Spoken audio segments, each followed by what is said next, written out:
quickly.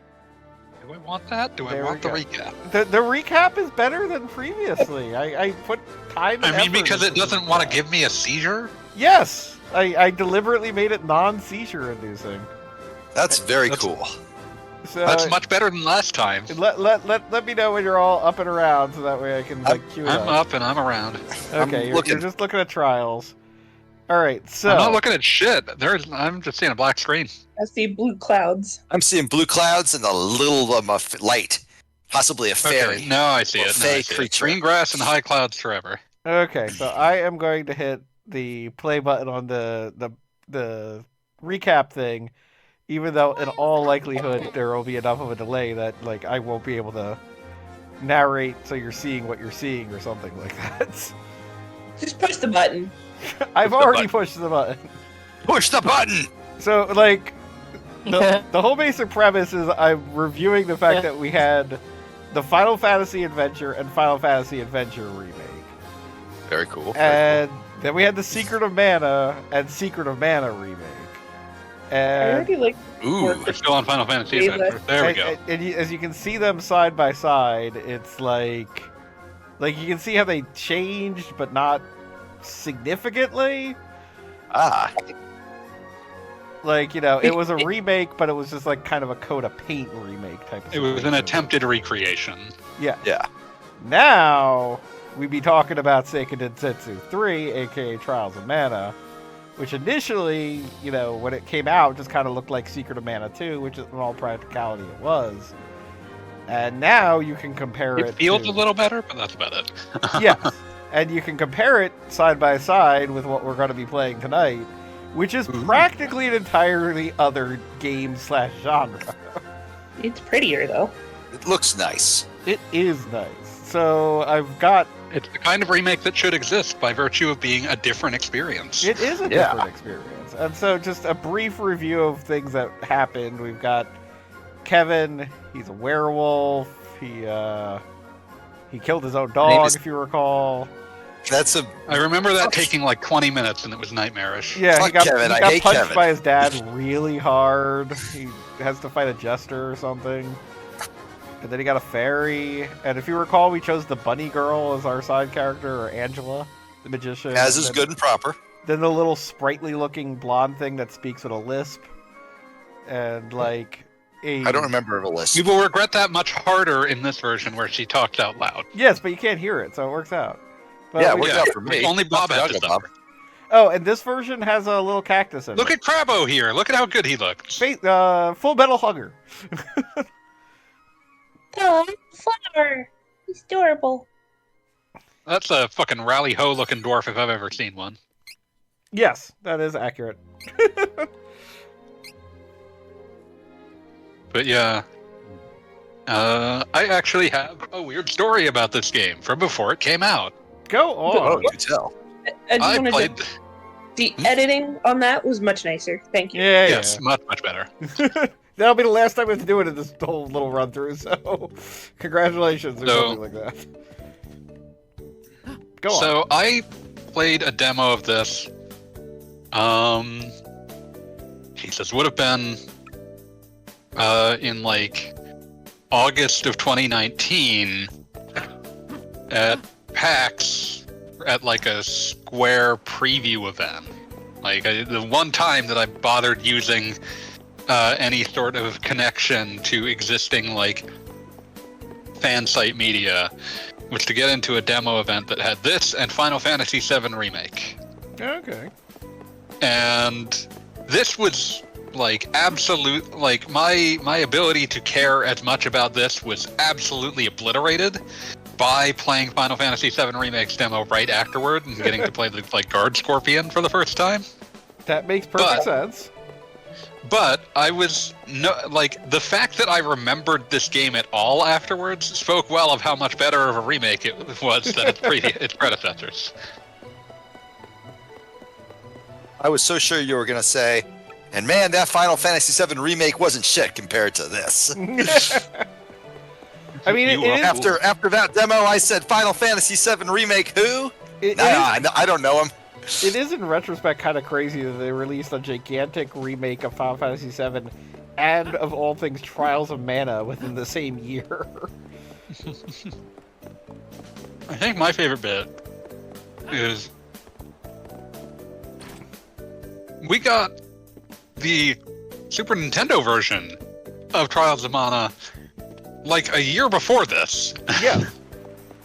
Yeah, it's part of the Mana collection. But I do believe, in a manner of speaking, Square was like, it was the worst kept secret in the universe that you could find a way to play this on your own. More like in a manner of speaking. Heyo. Oh. Damn. But what I was going to say about that was, but no, it's fascinating that it actually happened at all, because like usually, like that's what happens is when they do the remake, that's when they localize it officially. Yeah, that makes sense. But here, no, we got the original and the remake, which was nice because again, they're pretty different games. Yeah, for the longest time we had Final Fantasy 3 DS and no access to any approximation of the Nintendo version or Famicom version. It's for my revamped cannon, right? And for much the same reason, Square had lost the source code. Yes. Unsurprising. And it turns out the only reason they recovered this source code was that, like, Nintendo had it in its archives when they submitted it for approval. That is the most Nintendo shit imaginable. I mean, good on them for preserving that kind of thing. Like, they have to worry about being organized for third parties, so they have to be way more organized than the third parties themselves. But yeah, like, tons of those, like, tons of studios from that era just, like, once the game was done, like, well, we could use that drive space, toss that shit in the trash. Yeah, it is kind of crazy to think about, like, video games that, like, any of the Final Fantasy games, I'd say instrumental in, like, the history of gaming. And it's like, well, you know, we don't really need this, right? Like, weren't a number of Final Fantasy VII assets trashed? I think most of the pre-rendered backgrounds are gone for all of those PS1 Final Fantasies. Yeah. Man, that sucks. Those are the best part. Which, again, unquestionably integral part of gaming history there. Yeah. Final build release of Silent Hill 2 infamously lost. No. Just holes. Kingdom Hearts 1 had to be heavily reconstructed from pre-release development assets because Square had simply thrown them out. Who lets Square be in charge of these things? Jesus. Well, they are not even close to the only offender here. But Like, this was- you would think that they would have learned at some point, maybe? No. No? no. They did partway through the PS2 generation. Yikes. It's never, ever, ever gonna stop. The only company I know of that seemed to have, like, meaningful archival assets of its old games from that era is actually Capcom of all companies. Which also probably explains why everything has been ported everywhere all the time. You want another copy of Mega Man 2? You can get another copy of Mega Man 2. Just fucking give you that. It's free. But On my toaster now. yeah, like, the only good thing about them re-releasing known garbage video game Resident Evil 0 was that when they had occasion to do so, they promoted it in part by showing, like, here's some assets from that unreleased, not just assets, here is gameplay footage that has been recently recorded because we still had it of the unreleased N64 version of Resident Evil 0. God. There had never at any point been, like, images of Billy Cohen in those previews, but they showed, like, the scene where Rebecca Chambers meets Billy Cohen as just like, here's what it looked like when it was an N64 game. I know what to do. They also seem to have maintained, like, the pre-rendered backgrounds assets from those Resident Evil remakes, which is why they upscaled reasonably well. Makes sense. Oh, so one thing that drives me nuts about this game and Visions of Mana. Yeah. You will literally receive a bonus if you get through a fight without taking any damage. Yeah. Like, the game tracks whether or not you're getting hit. It's not like, for instance, Secret of Mana, where you basically absolutely will get hit. It's just kind of a matter of the game. And the thing that drives me nuts is that you can over and over again score the bonus for never getting hit, but your allies who are AI controlled will lose HP. So while you're not looking at them, they will be losing health because they're getting hit by attacks that are clearly dodgeable because you did. And it drives me insane. Yeah, they're fucking stupid. Yeah, like if there's any like consistent thing, is that all computer programmed allies are just dumb as shit. They're dumb as shit, but it feels like if you can get through a fight without taking damage, your allies should similarly be unmolested at the end of a fight. All right, Goggle Bob. If I hung out with you one fine Saturday afternoon and was like, "This place sucks. Let's go out drinking," and you were like, "All right," because you are very susceptible to peer pressure. Fair. And then, as soon as we were in the bar, I just immediately started some shit. Just grabbed the bar stool and smacked a dude with it. I am a very good fighter, so I might get out of that altercation untouched. Would you, though? You would be surprised, I believe, by just how quickly I would say, "Oh, Beat started a fight. I'm not with that guy." I don't think anyone would be surprised by that, but I also think that like some haggard-looking motherfucker would hit you with an SPD. Yeah, I'm reasonably certain that you would get hit with the Dudley Death Drop. Something terrible is happening to everyone in that building tonight. I feel like this is the way it goes. Drafty if you needed to. This is crazy. I'm sorry, I'm just imagining like Goggle Bob being hit with like the Doomsday device, like just all sorts of tandem finishers. The Doomsday device. You don't know the Doomsday device? Yeah, oh, I'm aware of the Doomsday device. That's why it's like very particular.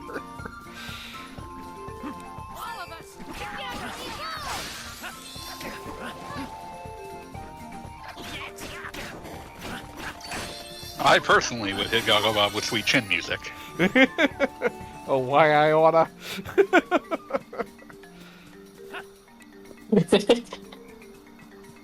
Pete, would you like me to help you select a good wrestling finisher for you to perform on Goggle Bob? Yes, I would. Man, what was Laparca's finish? If you know who Laparca is, you understand why why Laparca is the person I immediately thought of. No idea. He is a skeleton-themed luchador. Oh, that's yes, appropriate. absolutely. Fantastic individual. We all love Laparca. He was he also had a gimmick for a while in WCW of being quote unquote the chairman of WCW, which basically meant he came down to the ring while air guitaring on a chair and then hit someone in the head with it. Wow, That that's is a fantastic bit of wordplay there. I feel like if we ever have a a even worse meetup, we should at least one of us should descend with a guitar. I have a guitar. Yeah, well, There you go. Chromes has been chosen. Oh, there you go, Chromes. It's your responsibility now. Sometimes you gotta break a guitar on a man's head. Yep. No other way. Does it have to be a man? Yeah. No. No. We're open to it. Just checking.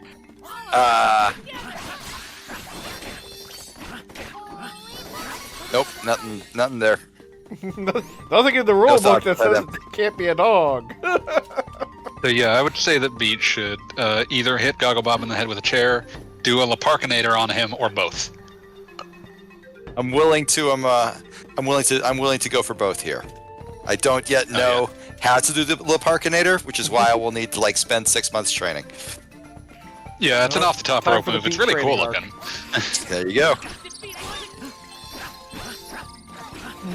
I would need to see what it looks like so I can think really hard about drawing it and then get distracted and not do it.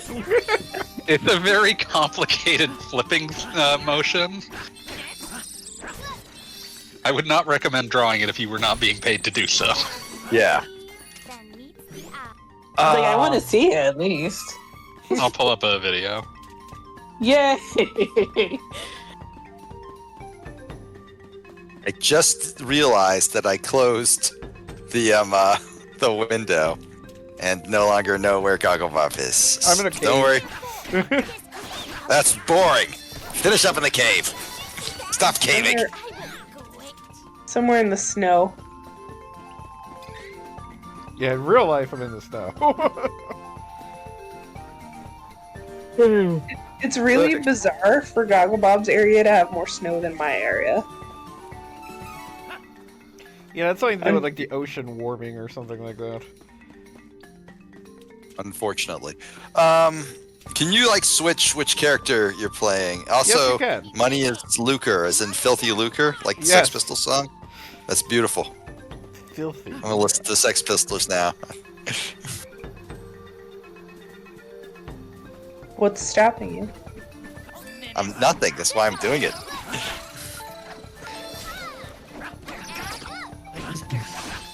Oh, I heard want to, not that you were. Sorry.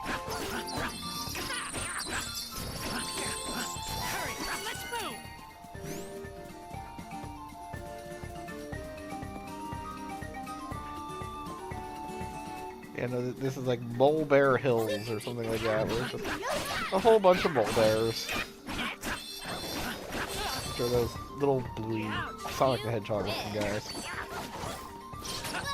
Street speeds, but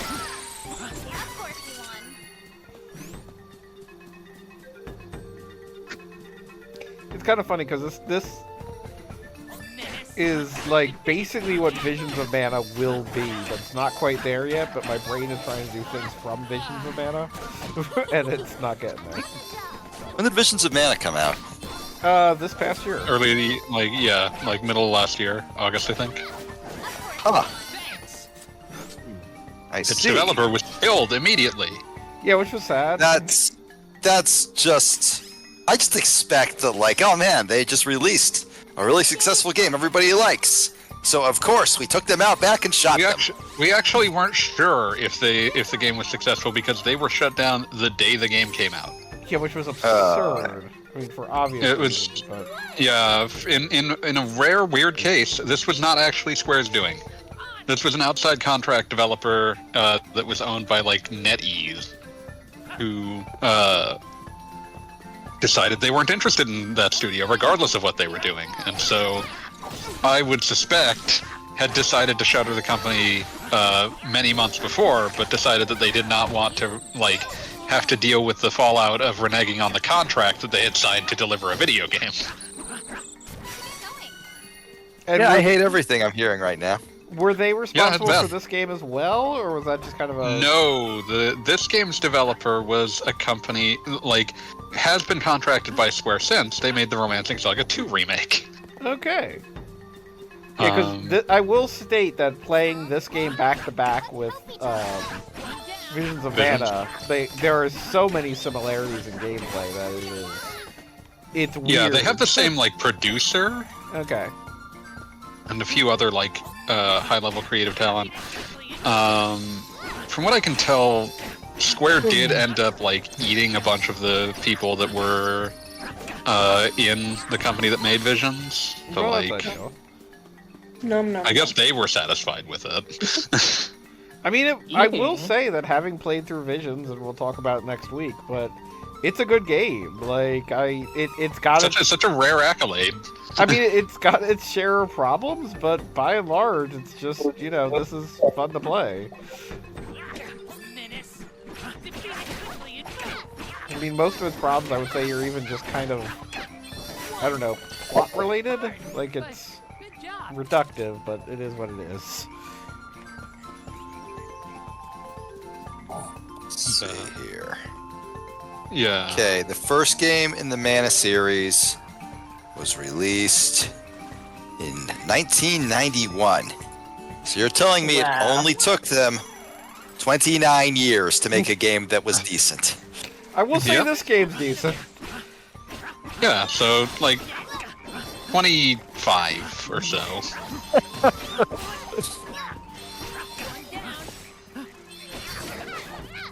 I'm just saying, like, I don't know. Most bad games don't get that many bites of the apple. Yeah, like most times they don't just say, "Oh, you tried your best. We'll give you another shot."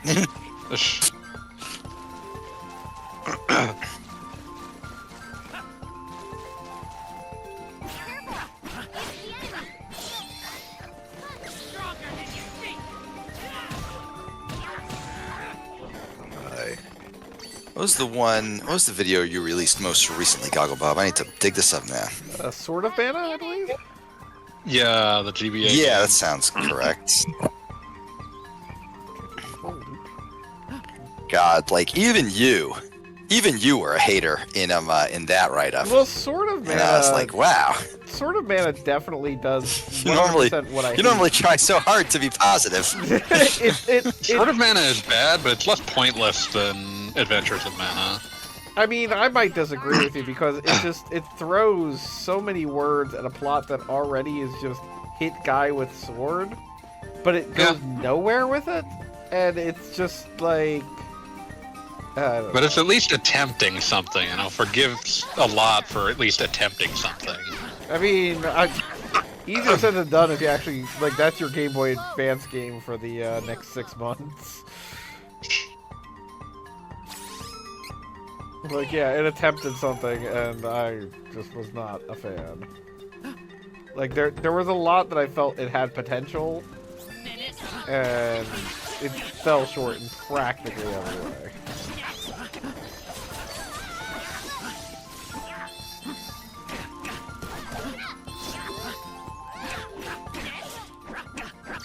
Ugh.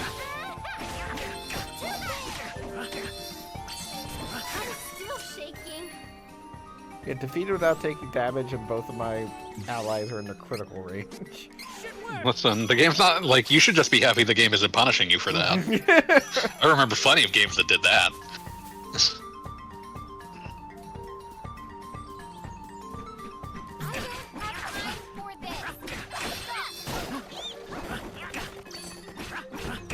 I've added a time-stamped YouTube video just before Laparca does his finisher. Yay.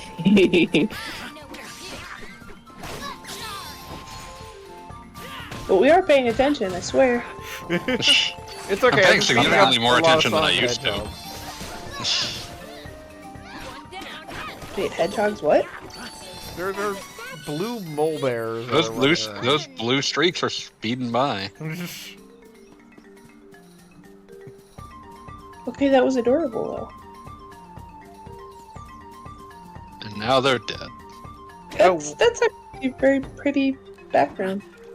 Yeah. Yeah, so, those goddamn windmills. I mean, unlike the Secret of Mana remake, this is a game that took the original, said that this is very pretty, and then tried to make that in a real way. Like the Secret And of in a Mana way remake was just like, what was like one of the first things Cass said was like, those trees are pretty, but they're kind of in your way. It's like, yes, they are. Like this was and you know, by taking advantage of being a modern remake, where it's like, oh, we can show you perspectives on these that you couldn't have in the original. Yeah, no, in the original, this area is basically just a generic grass field, and It's like where Secret of Mana starts. yeah, and this is very deliberately. It's like the Wind Kingdom, so you know they threw in windmills and stuff. Like they made it so it's something that is memorable. There is at least and- some creative interpretation. Yeah, exactly. Like it didn't just say this is the green area. Just getting started. A remake needs to be in conversation with the original. The original already exists. Also, one thing that we won't see as part of this stream because we're already past it. When your party members join, you have the option of playing through their prologues too. Whereas in the It was a original, nice, you were just update, told because they were like- just contextless weirdos in the original. Well, you were given their story as like a flashback scene, but like it was very abstract, like, you know, and then a wizard yelled at them, and it's like, okay. And sort of the encouragement there was they wanted you to replay the game to see their actual full stories. But this game, for better or worse, kind of respects your time and says, "Hey, do you want to actually just play it?" For worse, it respects my time. Well, I mean, I don't know. It depends on whether it does impact the pacing of, like, you know, you get a character and then you're suddenly playing an entire prologue scene. What?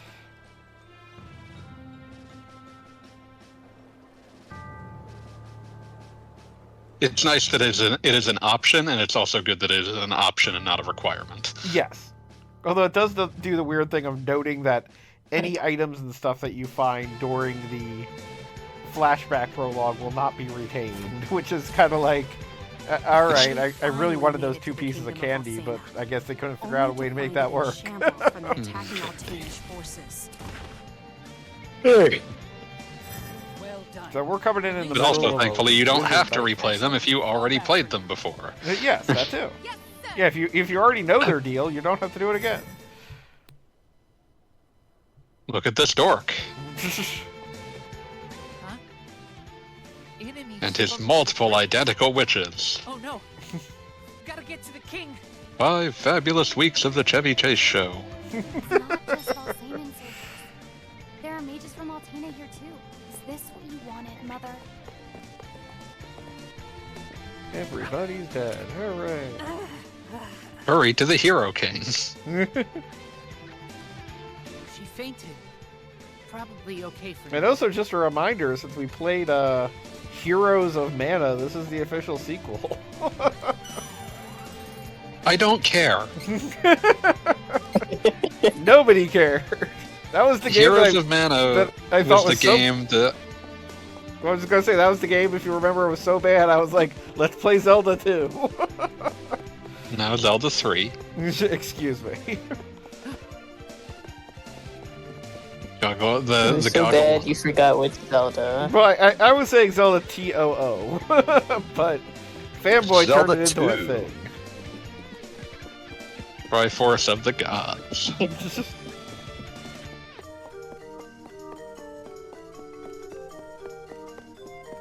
But yeah, this game does incorporate crap that was established in that game. You have to draw Wally from Dilbert smoking weed.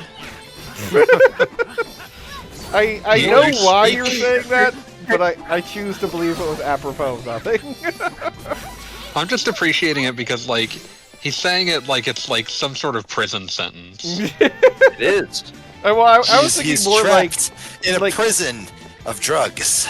I was thinking just like seized by like a spirit, like the world's worst ghost is like, I cannot pass on until I make a mortal draw Wally from Dilbert smoking weed.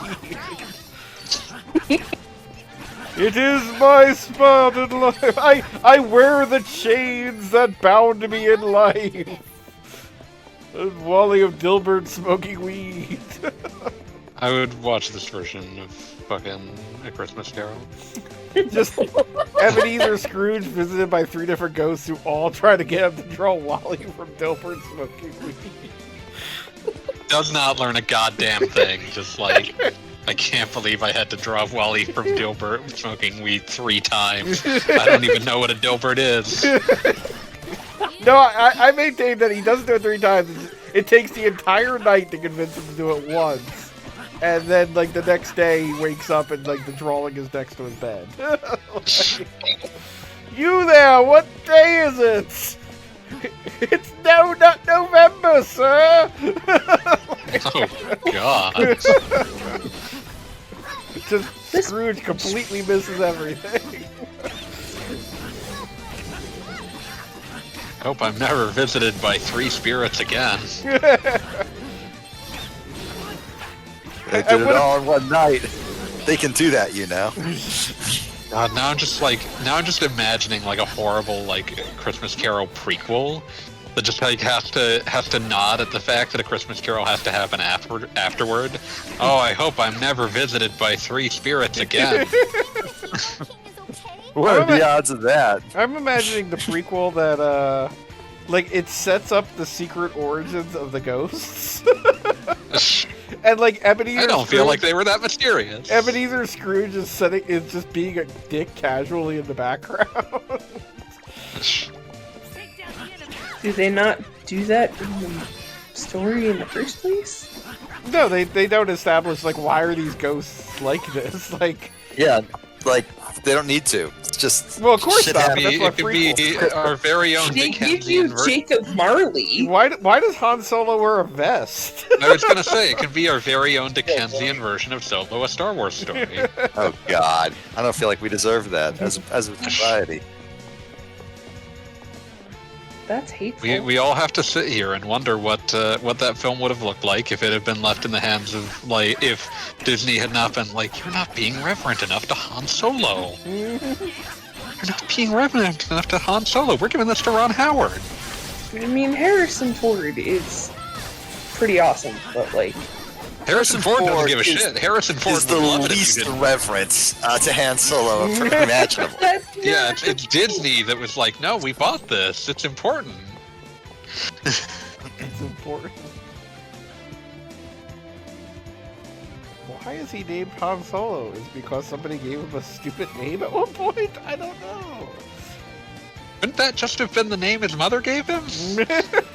Could have been, but it You know, wasn't. Mama Solo? Yeah. I mean, like, we're allowed to accept that someone was just allowed to be called Skywalker. Yeah, I mean, come on. The idea that you need to explain away the last name Solo, a much less insane sounding name. Remember how, like, the original, like, last name for Luke was Starkiller? Starkiller would have been so great. That's why, like, Starkiller is one of those names that just eternally shows up in EU bullshit, because it's just like, oh, we have to reference the name Starkiller. Because everybody, the first time you hear Starkiller, like, I remember I distinctly heard it when I was in, like, 5th grade, and was like, this is the best thing I've ever heard. It is a very cool name. If you are 7. Exactly, it was 5th grade. Which is and I the was like, exact age for Star Wars. That is true. That is absolutely true.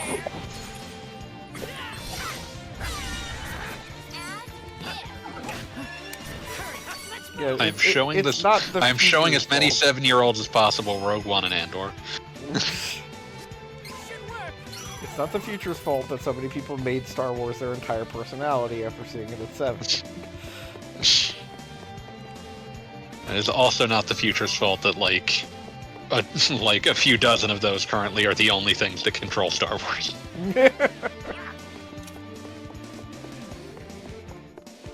I mean, I think it would be amazing if somebody went back to the original George Lucas concepts and just, like, basically made the original idea, which A Journal of the Will featuring the Jedi Bendu. I was about to say, like, just basically Willow Star Wars.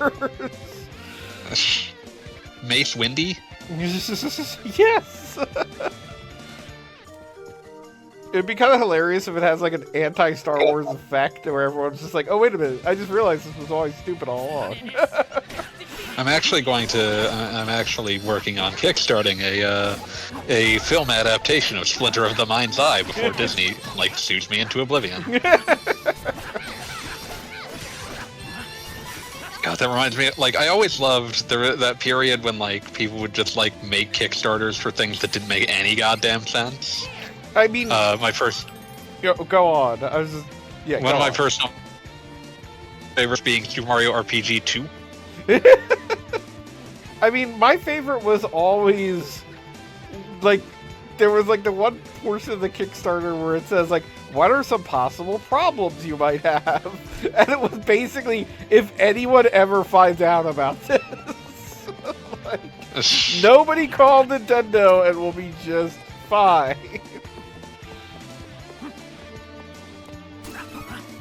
Okay, I might have found. a link. Risks and challenges. The biggest risk to the project is a takedown notice from Nintendo. However, Yeah, this can be avoided. With proper funding, I can consult appropriate parties to ensure the project is never at risk. With the proper funding, I'll just find a crooked lawyer that tells me it's okay.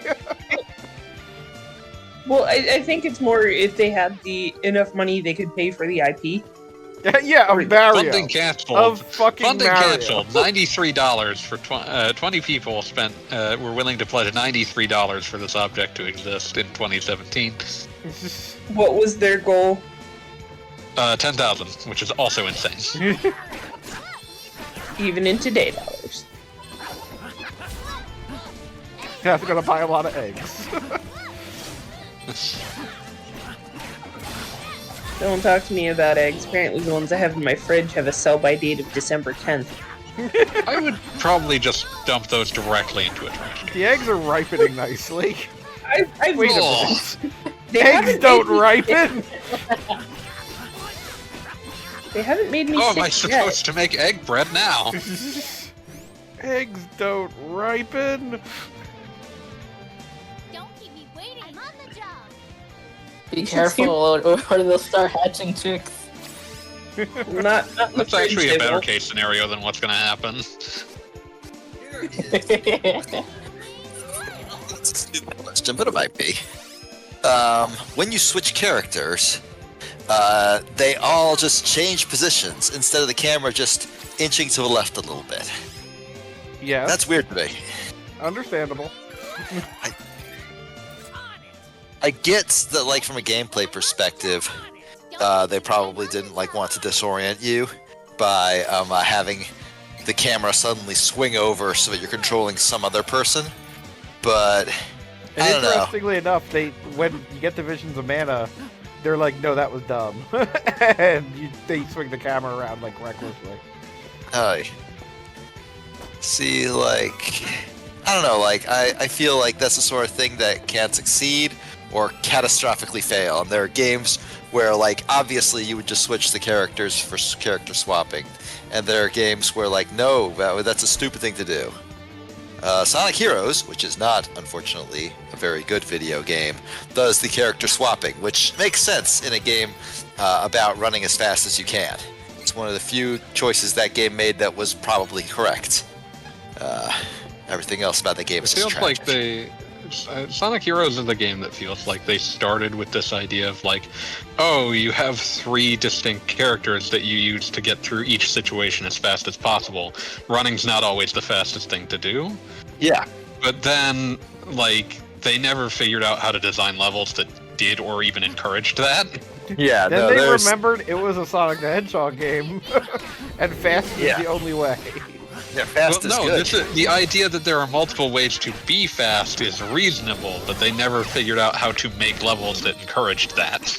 Yeah, so you get... God, there's a ROM hack. I'm saying this for the benefit of Chromes and Cassandra and Fanboy and Gogglebob. I know. Called Sonic Classic Heroes. It's fucking great. It's basically all of the first 2 Sonic games, but you can swap between the 3 characters just on the fly as you go. And it's fucking awesome. I love it. You should link the video of us attempting to play this for even worse streams. I'm gonna ask a stupid question. Who's the third character? Knuckles? Knuckles. Okay. I've only played Sonic Spinball with any and It's the third guy you saw in the posters to one of the Sonic movies. Yeah. The red I'm one. The red I'm one. aware of who Knuckles is. Thank you very much. And the I'm aware of who Knuckles. Excuse I never me. thought you didn't. So not an unreasonable question. I know the I can name Knuckles. a bunch of Sonic characters, but I couldn't tell you anything about them. I'm aware of Idris. Well, Elba. only true fans know about Honey the Cat. I'm a fighting Yeah. helper. Beat is trying to work out if I just made that character up. No, I know you didn't. Unfortunately. I think Screaming Red Skull is a big fan of Honey the Cat. Oddly enough. Honey the Cat cannot only Prove or disprove that. I'll be right back. only officially playable in the Xbox 360 port of Sonic the Fighters.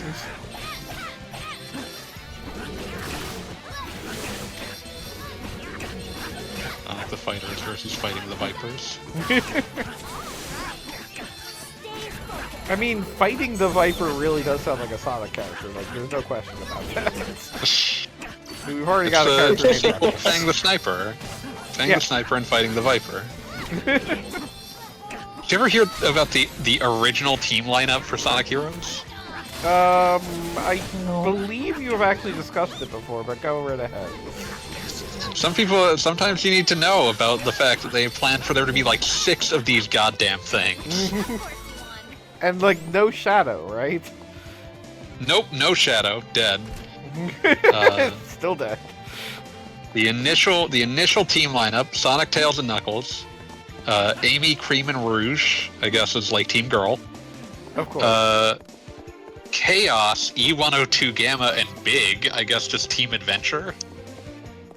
I mean, like, it depends on how you swing Chaos. Chaos may or may not be Big's best friend. Yeah, I'm just saying that, like, I guess it's just Team Sonic Adventure. Yes. SBO, Charmy, and Vector. Fang, Bean, and Bark. Like Fang the Sniper, aka Knack the Weasel, Bean the Dynamite, and Bark the Polar Bear. Which has Bark the Polar Bear ever returned other than like briefly in Mania? Nope, no other context. For Holy crap! For the record, Bean the Dynamite is named not for his species. He is not a walking stick of dynamite, just to be clear.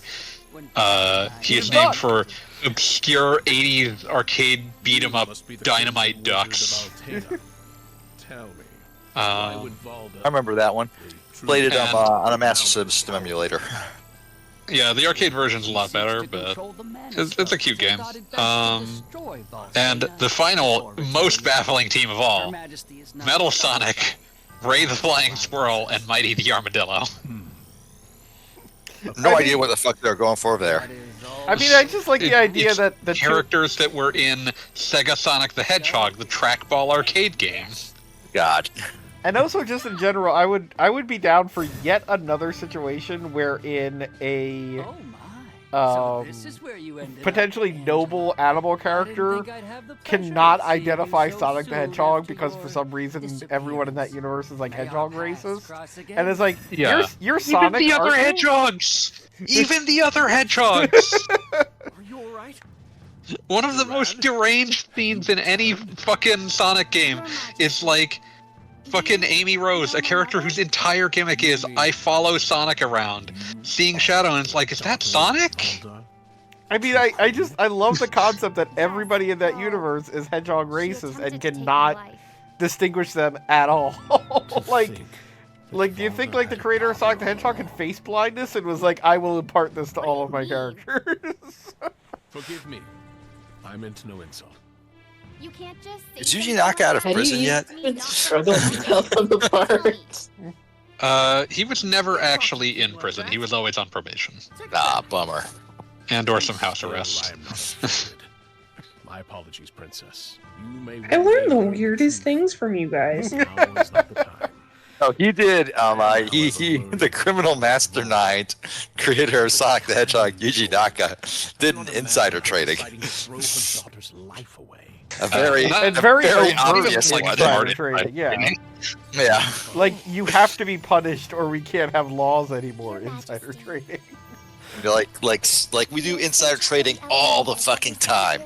Yeah, but he did it so openly and so obviously that everyone's like, no, we have to bring the hammer down every once in a while to just pretend that it's illegal. I'm still like in love with the fact that around this time he's also posting like pictures of like the Balan Wonderworld development team, but with like strategically blurred and edited faces of people he had decided he hated. Turns out he can be quite difficult to get along with, I think. There's a reason that people typically do not work with Yuji Naka long term. Yeah.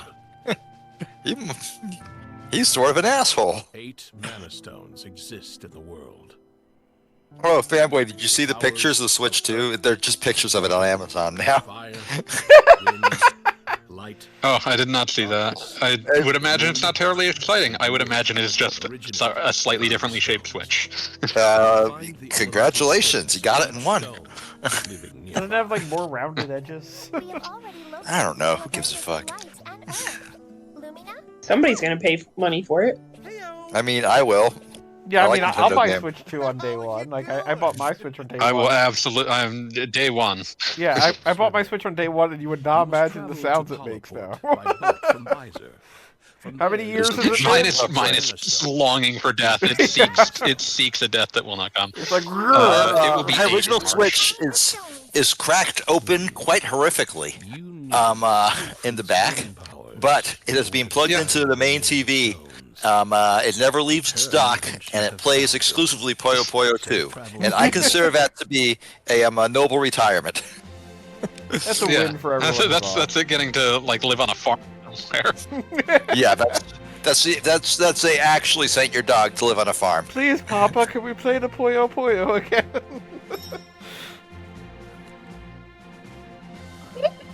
We ask so very little of it, and it has never denied us. Has yet to let you down. Nope.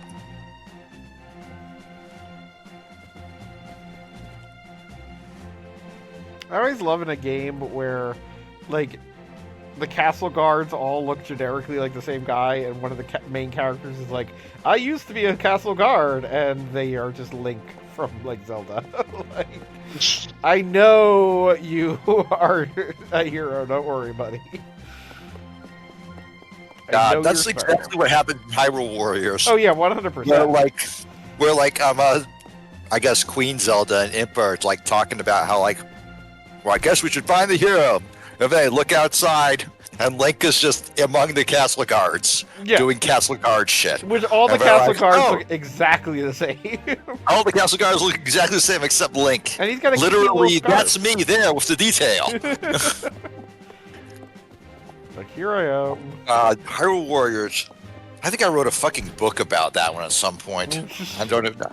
It's lost to time, either on a forum or on one of my old dead Twitter accounts. But like, God, that game was so fucking weird.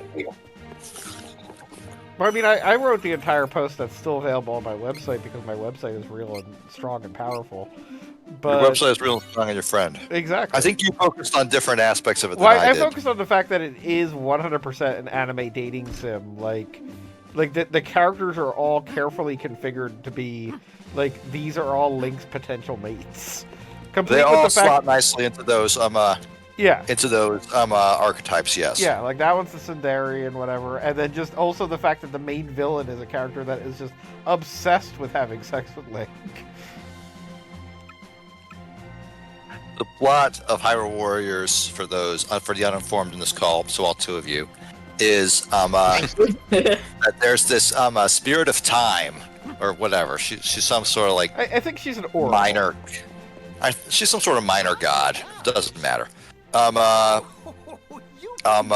Is down bad for Link. She is down so bad that she splits into two separate beings. One of them is like this adorable tiny waif that wants to tenderly hold Link's hand. And the other one is this sexy dominatrix that wants to fuck him.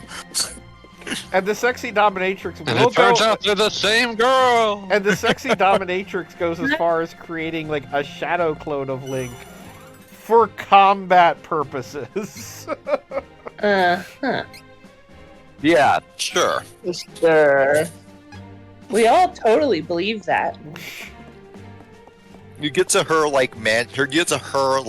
fortress at the end of like the first half of the campaign because the game's campaign is stupid. Like describing what happens in it would give me brain I damage. mean, it's pretty straightforward. It's just Ganon manipulates a woman who is crazy in love with Link into resurrecting Ganon because I guess that'll work out for you, babe. Don't worry about it. That's okay. Like, what about like the ending stuff where like she comes back and is good now? And why did like her like showing up resurrect Ganon? Doesn't make any fucking sense. Don't worry about it. Well, the idea was that Exactly. she was actively resurrecting Ganon, so that way Link would have something to do or something. Like, she wants her boyfriend to have hobbies. You know, like healthy? for him to be your boyfriend, you have to talk to him at least once. But they might have an indirect kiss. Or if you talk to him at least once, you know, if you just said, "Hey, I kind of like you. You want to get lunch sometime?" She could have direct kiss with him. And probably direct sex, too. I don't think Link is that discerning. I mean, I will Slightly say... horrified by the concept of indirect sex. I will delve Yeah. further into this bonkers plot that the fact that the character is an oracle, so she knows damn well that Link always winds up with Zelda. So she tries to create a situation where maybe that doesn't happen. And guess what? I mean, she fucks it up. Zelda sucks in that game. Like, she spends half the game just pretending to be Sheik, and like the entire time when she like shows up as Sheik, literally everybody in the party just goes, "Oh, hey Zelda, we were wondering where you were." And then later she reveals she's Zelda, and everybody is like, "Yeah, we knew, but all right, you do you, whatever." You're doing that thing your great grandma did. It's weird. fine. We're not gonna stop you. Just you do your thing. I mean, I know it's never going to happen. Can but a girl I, have a hobby? I still want a Zelda game where Impa's like, you know, the royal family slaughtered my people, and now you're dressing up as one of us so you can jump around like a ninja. Like, this is not okay, Zelda. This is not okay. I raised you Wait, better which- than this. Which game did the royal family slaughter the Sheikah? Because normally they're like, you know, the royal family's like private hitmen. I mean, that was theoretically the background of Ocarina of Time. I believe that's what's stated with the whole Bongo dungeon and everything. That basically No, the Sheikah are that's the Sheikah's temple. that's the Sheikah's temple. But I thought like the murals and crap around there are like, hey, we had a bad No, the time. murals and crap say, hey, guess what? This kingdom, like most kingdoms, was built on a mass grave. That was the point. Well, yeah. So The Sheikah were the ones contributing to that mass grave. oh no, see, They I were the ones doing the killing for the king. now see, I got the impression that the Sheikah were the ones who got they were sort of the natives that when the king showed up, or whatever, the Hyrule royal family. Because you'll note there's a distinct lack of Sheikah in that game. Well, there's just distinct lack of everybody in the game. It's an N64 game. No, There- the there- natives were the Goron and the Rudo. That's who the Hyrule Civil War was with. Okay. Yeah, no, I got the impression that the Sheikah were kicked around by Hyruleans. No, the Sheikah's whole deal is they fucking love Hyruleans. That's why they are so happy to murder for Hyruleans. The Sheikah are literally the Helians' axemen. Oh, Axe Battler? A Legend of Golden Axe? All of the above. Can't believe I'm debating Zelda lore. I'm sorry, I like, instead of a personality, I just like, instead of a personality, I just like find an excuse to create an obscure video game. No, you're good, fanboy. I'm mad at myself right now. Hey, don't worry, I can spend No, the I'm next just, 3 like, hours talking about Kingdom Hearts lore. More like Yeah, no, I'm just like, That felt good. I like how when you started that, like your mic quality, like your mic immediately just peaked to hell. Yes. As it fucking should. It was like, nope. But yeah, I'm just thinking about fucking the amount of times that Sega tried to make Golden Axe into a non-beat 'em up franchise and how routinely that failed. I Even feel like when they Golden tried to Axe make it into has a beat 'em up incredible 12-episode horny isekai energy. He absolutely could be like, the hero would be like, oh, I seem to have resurrected in the video game Golden Axe. I'd better walk in a straight line and kick all of these goblin dudes off a bridge. Sometimes you kick a little man who has like a sack and chicken and bottle He pop out tried of it. to steal your stuff first, alright? No, the first time you run into one of those is before that scene. Well, then he's Like fleeing that. from his village, so yeah, obviously. That makes it worse! Yeah, like every scenario here, Gagoab, you're just killing a refugee. Not even killing, just stealing from. That's still bad. The scene, like the song that plays when you're like stealing from, when they're like trying to steal from you at night is one of my favorite. Just like little, like weird little fucked up game songs. It's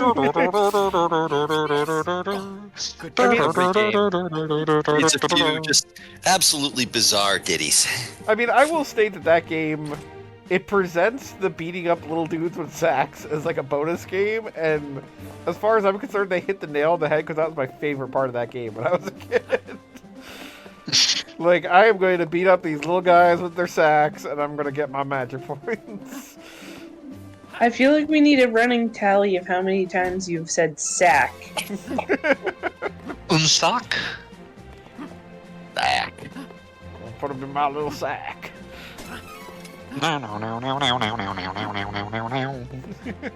There we go. Keep thinking you're going to be going into Jethro Tull from there. Dueling banjo. Bold of you to assume that I know any Jethro Tull songs. And here I thought you were going into dueling banjos. I read that little blonde lady's line about, and I swear to God, I misread like the first two words. It's considered canon around here, and I'm like, nah, God. We got a fucking pre-crisis truther. God, now that would be a great concept for a beat 'em up. It's just a universe that is vaguely DC superheroes, but it's just all about different characters from different universes trying to assert that their universe is the important one. So you have to beat up like levels worth of people that are like, no, the 80s was the best time. I need to briefly drag back to the original insane point I was making about Golden Axe.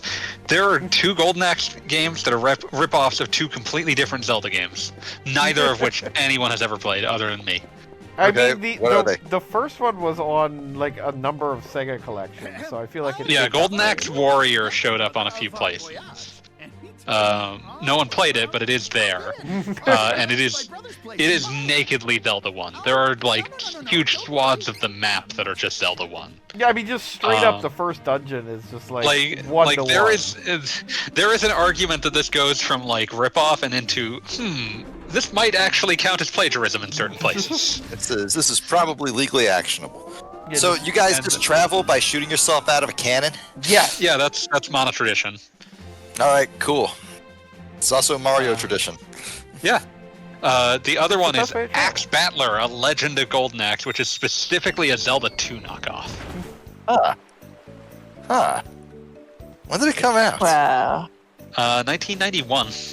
My goodness. So, For your Back Game when- Gear, the thing you definitely owned. oh yes, of course.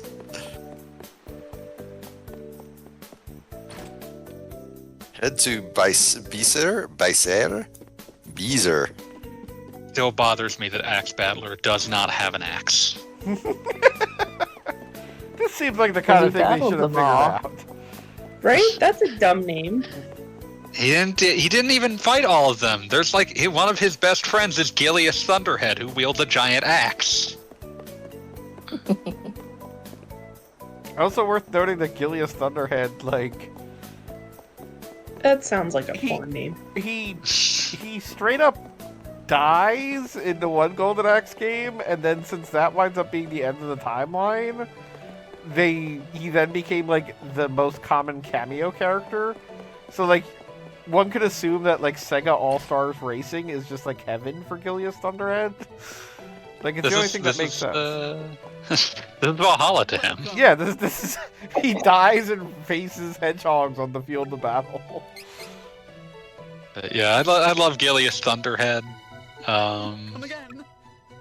Incredible name. If anyone's ever seen the ending to Golden Axe in in the arcade. It's incredibly stupid and beautiful because it's from a period where Sega was just like, none of our games have a real ending. They all just end with like an acknowledgement that video games are fake.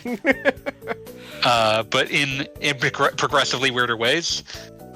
In this case, you see like images of children playing Golden Axe in the arcade, and then all of the monsters just like rush out of the arcade cabinet and start killing people. Presumably.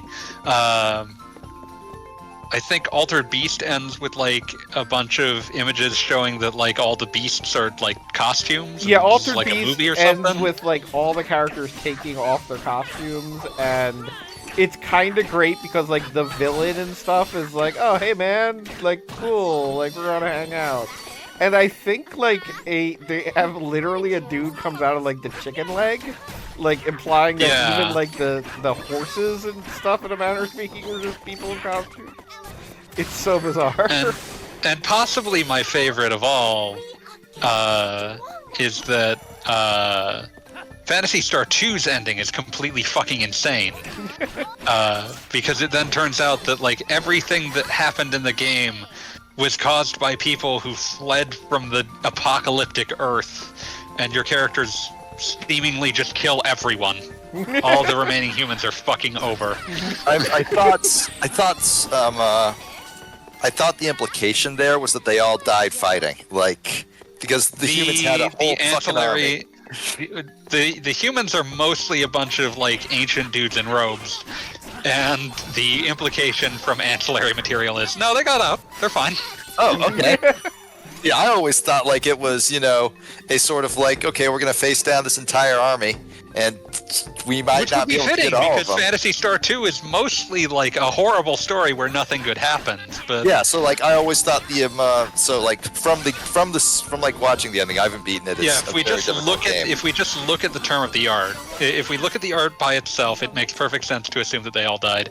There's some ancillary material that implies that no, they're fine. Okay. All right. Well, I haven't seen that, so I'm keeping the headcanon that they all died. But they died. It's not like it matters. None of them show up in a future game. So. Yeah, no, it's fine. Whatever. I think again about how much I respected like fucking Yoshinori Kitase talking about, like, he got asked about some like Final Fantasy VIII fan theories, and they're dumb fan theories. They're shit like, oh, Squall's been dead most of the game, or oh, Renault is Ultimacia, and he was just sort of like, no, we didn't have those in mind. And then later, like, walked it back and was like, I regret bringing that up because it hurts people's ability to interpret the story the way they want. I do appreciate when an author. That's a pretty good attitude to have towards it. Like that wasn't the plan, just to be clear. Because what was it? God, there's one of the random kids shows that has Foster's Home for Imaginary Friends. Married Friends. Which has the popular fan theory that like the teenage girl in that is the imaginary friend of the old lady in that, Foster, because like that's her imagining herself younger, so that way she would have somebody helping out. And like Craig McCracken, who was responsible for that show, was like, "No, that's weird." It was just kind of like, I mean, that is kind of weird. No, she's a real person. Let her be a real person. No, yeah, just she wasn't dead the whole time or whatever. There's a funeral home near me called Foster's. Damn. You can't walk by it without thinking of the show. So. They're all imaginary now. That's a show I haven't revisited at all. I wonder if it holds up at all. It's not that old of a show, is it? What was that? What's that? I said it's not that old of a show, is it? About 20 years. I think it's older than Chrome's. 21, yeah. What? How is this allowed? Phil Lamar is in fucking everything with a well. He's Phil a Lamar great. and He's an Paris iconic talent. Yeah. And Also, he can voice black characters, and you don't feel super racist for having done so. And what's Tara Strong's excuse? I mean, she's a don't think talented she voice has one. performer. That's about it. Yeah, the fact that she can go from, in a manner of speaking, Bubbles to Raven is pretty good. Lots of people in Visor. We should be able to board a ship to Apollo here. Let's I get mean, to there are a few others in between, but I'll leave it alone. Twilight Sparkle. I mean, she's got a range, is my point. She isn't just one character or the other. Yeah, well then, because you got Miss Minutes, you got... Oh yes, Miss Minutes. You did a Harley Quinn. Forgot Miss Minutes. I still don't know what Miss Minutes is. I think you made that up. She is a clock in the Loki show. She has think a you made clock that up. that has issues. She's I also think you the made that voice up. of Timmy She's a Turner. clock in the Loki show, and she's a hologram like projection of a clock, and she tries to fuck Jonathan Majors. Fuck off. And I'll point out the fact that I do appreciate the fact that she is Timmy Turner, which means that every time I see that one meme where it's like Timmy Turner praying that everyone be dead or whatever, I hear it in Tara Strong's voice. Yeah, I can hear know it. it's Everyone who dies goes to hell no matter what. Yeah, that one. Thank you. But it has been modified. I always in a hear it as, number of "Dear different God, ways. please kill everyone on blank." Good choice. She was also the voice of the baby in the series of Unfortunate Events. I never saw my- that. Neither did I. I was fond of the books. I've seen a few episodes of it. I think I read like one of the books. I appreciated that the books were mostly like had a very strange, surrealist, and sardonic sense of humor. Use this. I cannot imagine that influencing you. I'm gonna say, have you watched? I can't. I'm not even sure I'm allowed to say "fuck off." It's a catch-22. Like it's one of those things. It's like it's not really an insult. I have not watched it. I did not feel the need to. I saw the film when it came, like the Jim Carrey film when it came out. That was acceptable. Did not see the Netflix series. Didn't really feel like I needed that in my life. No, I was gonna ask if it translated appropriately, but if you haven't watched it, it doesn't matter. Yeah. I'm afraid I don't. They're fun. Like as children's books go, they're quite fun. Like I appreciate that the further they get in, the more they're just sort of about like the true misery of adulthood is uncertainty. But I don't know. Sorry. Not good. You good?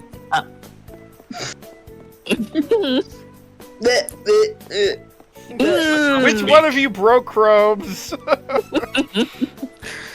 Chromes broke Chromes. Okay, that joke's not gonna You land make a for big anyone here. distinction, It's a manly game. Kelly! Good day and welcome. Happy New Year! Happy New Year. I don't think I remembered to say that when I first spoke to you on Saturday. No, my year is already old and sad.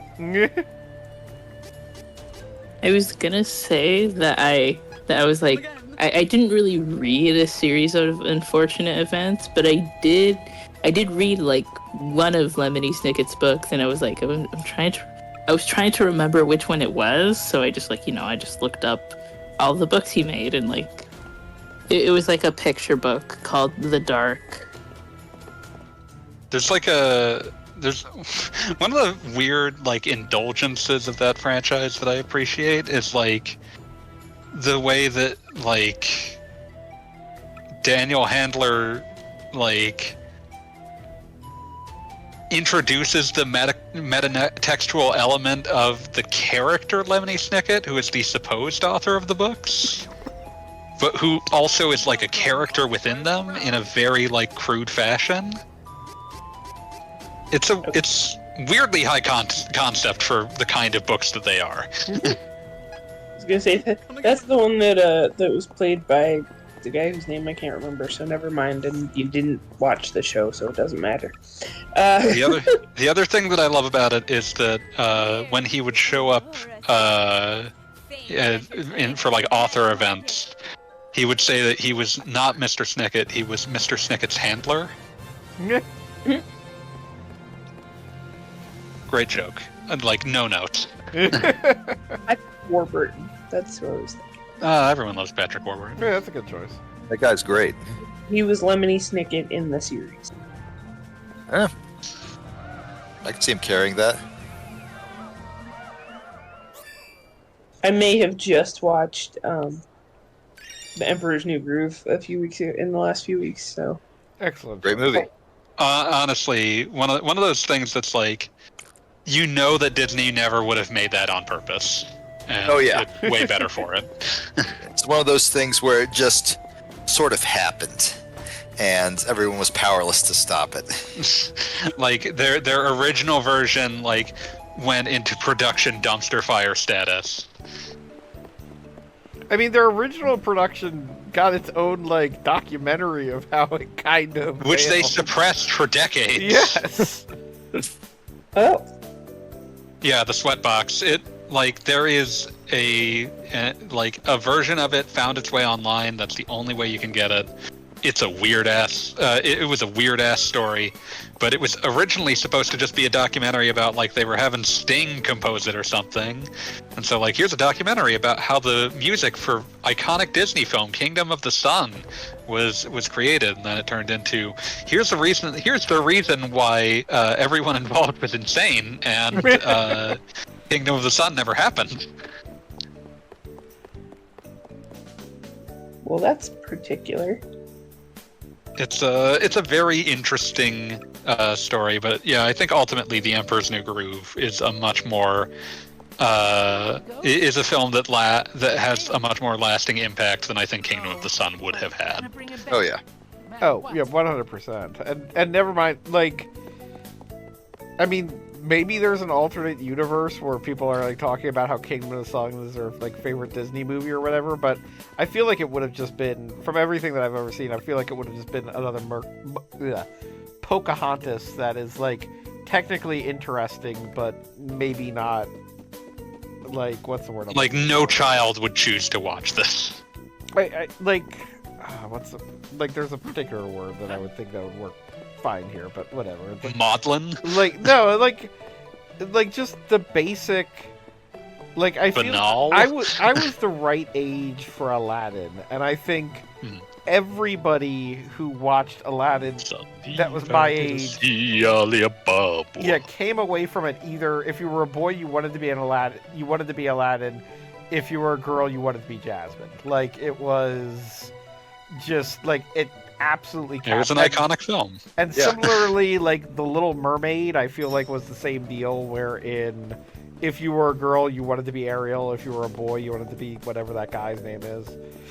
Prince Eric? Prince Eric? Prince Eric, yes. That guy. I was remember waiting that to see name. where you were going with that, and apparently not. But like Pocahontas, like I don't know. I guess I want to be the raccoon. Like it's just not that kind of movie where it is just like, oh, this has captured my imagination and will be all I'm thinking about for 6 months.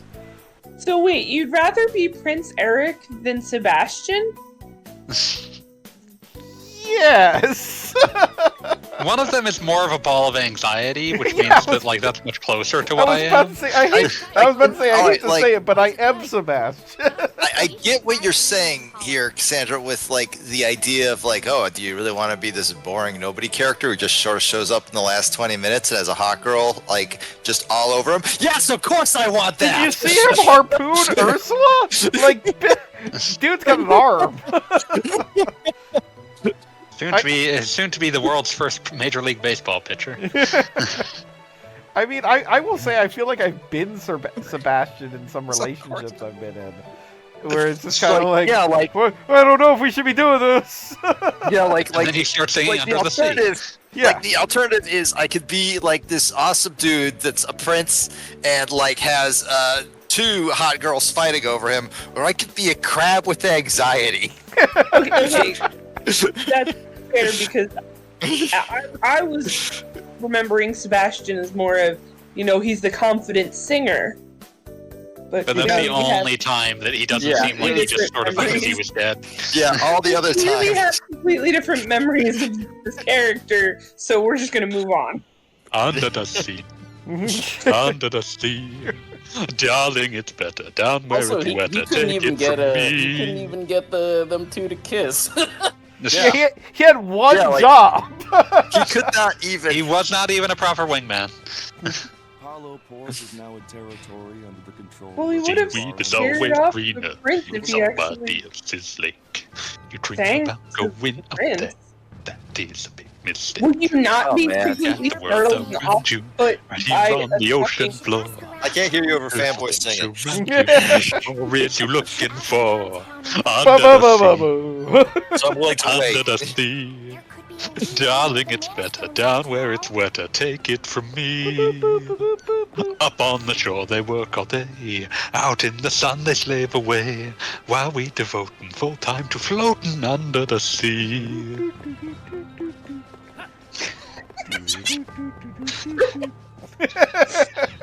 And down here all the fish is happy, as off through the waves they roll. It was. The fish I on did the not left even remember ain't the second happy. verse. But fish in the bowl is lucky, they in for a worse of fate. One day when the boss get hungry, guess who's gonna be on the plate? Yeah, so fun fact, when Fanboy Master was saying that he is the crab with anxiety, like, this was a literary statement. It was not a metaphor. Yeah. I appreciate all of this. Thank you. Nobody beat us, fry us, and eat us in fricassee. We what the land folks love to cook. Under the sea, we off the hook. We got no troubles. Life is the bubbles under the sea. Okay, I will stop. There are so many more verses than you remember. That song goes on for literal years. They're all great, but it's again like there's so many more. No, I was thinking about the the live action The version instantly of that movie. forgotten remake. The instantly forgotten version. Like, I still haven't seen it, and I'm okay with that. I don't said think this- anyone's. I don't think anybody would tell you to. I've said But this on here's the stream thing, right? before, Because the remakes also exist to address the cinema sins dings, given like all the things. Bang. Why doesn't Ariel just kiss him? I mean, obviously the moment was right. She could have just went for it. He probably would have been into it. They added a twist that, oh no, every time He has to kiss you. every time it starts getting close, I don't know, like if it was like supposed to be like he has to kiss you or whatever, but every time it looks like, the moment, she all of a sudden like stares into middle distance like she forgot what she was doing, and it feels super uncomfortable to watch. That's Yeah. even worse. You have taken this thing and you have made it worse by trying to explain it. Yeah, was that your excuse? You're like, oh, she has what? Horrible brain damage now? I don't know what's going on and I don't like it. She has horrible brain damage. It's upsetting. Like watching it, you're like, oh hey, yeah, it's the Little Mermaid. I remember this. Yeah, they're just doing the Little Mermaid stuff, and what the fuck? No. Now I'm just remembering the Lion King prequel that they just released and how, like, apparently, like, the entire thing is told from the intolerable perspective of fucking Seth Rogen, Pumbaa, and Billy Eichner Timon. Oh. I feel like Pumbaa was always Seth Rogen. He was Seth Rogen before there was a Seth Rogen.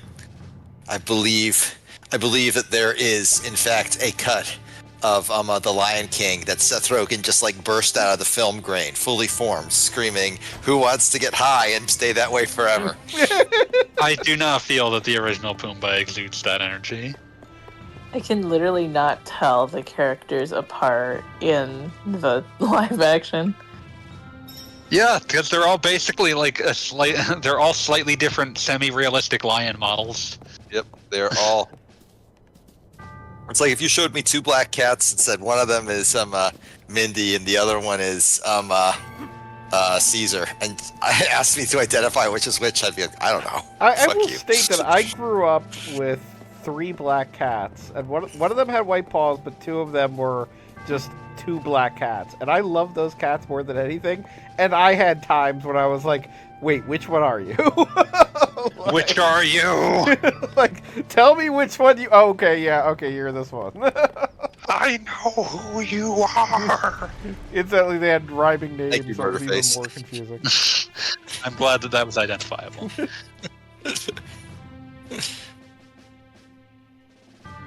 Blood Ocean. Blood, blood, blood, blood.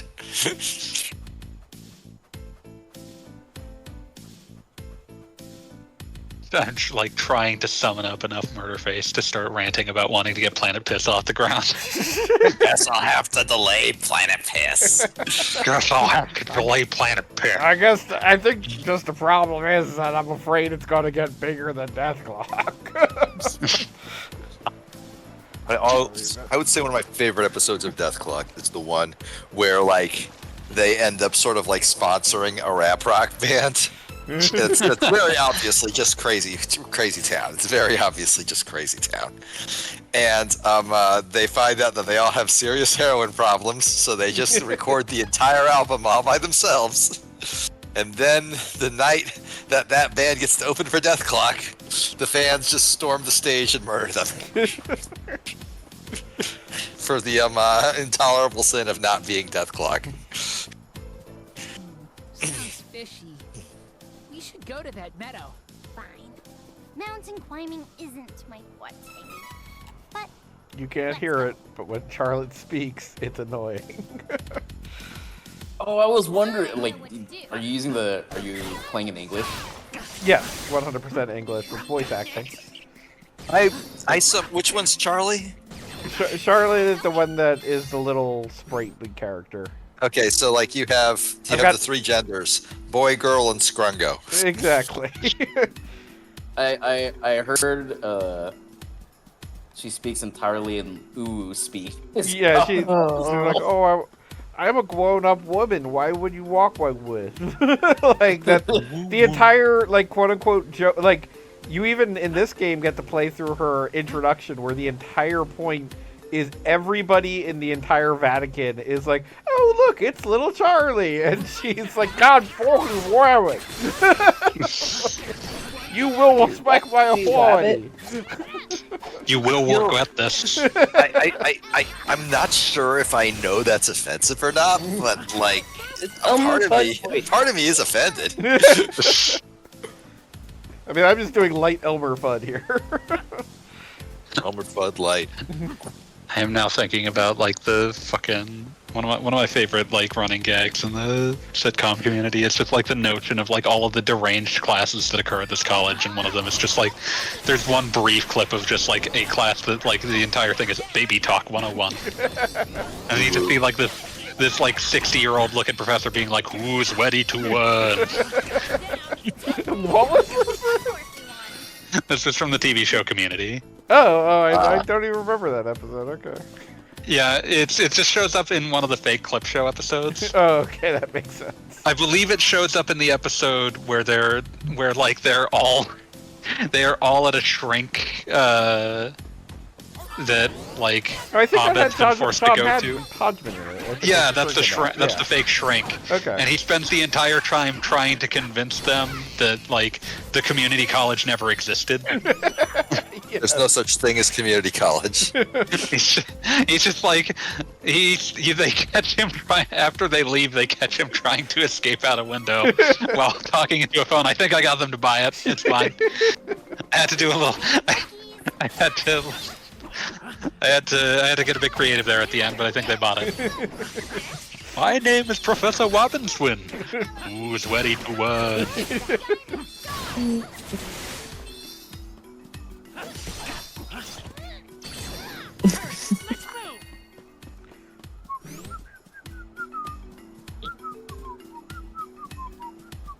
Oh, before I forget, I need to ask a question for next week.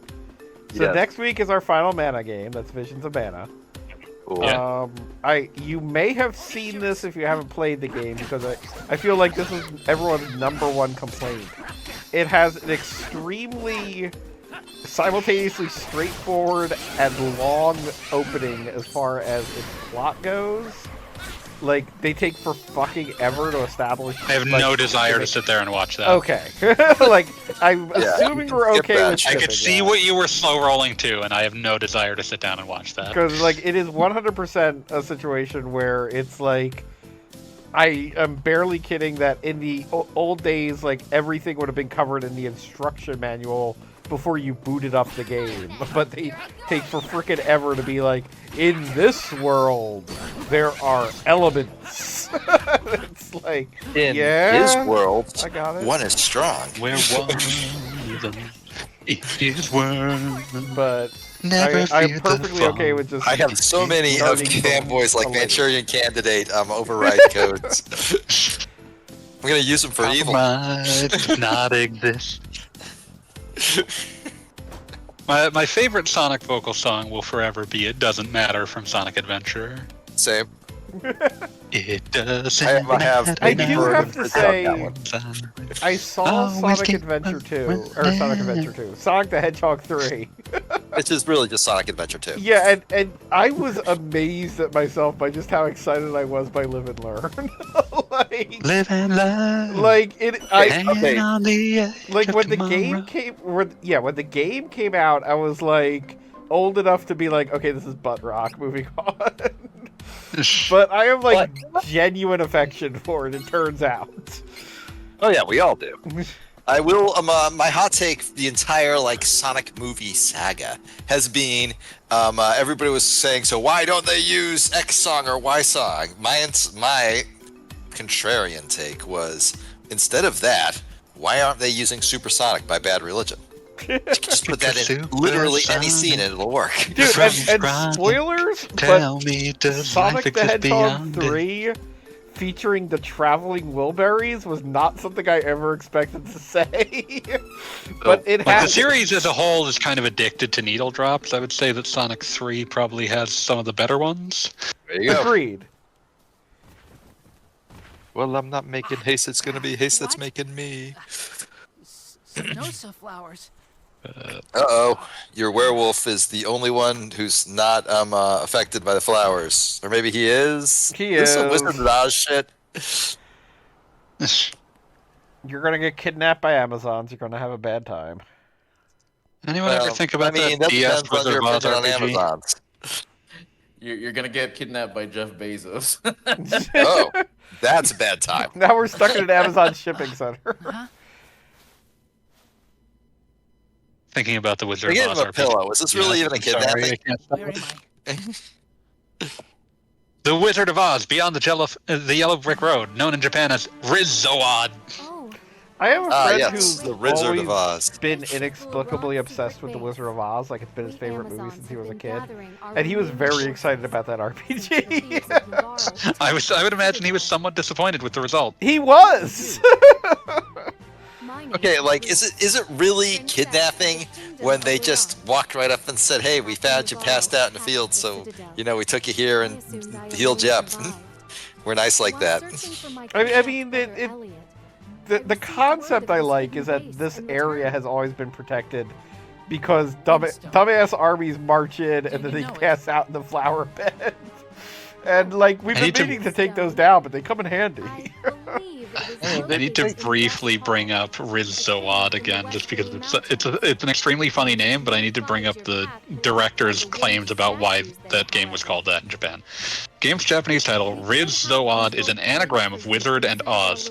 According to director Nakazawa, the name came about through Japan's, quote, tendency to like meaningless enumerations of letters and coined words, and that he chose the title because it, quote, had a ring to it, the feeling of the word, and it sounded good to our ears. That's totally awesome sauce. Yeah, it works. I have an immense respect for just the phrase meaningless enumerations.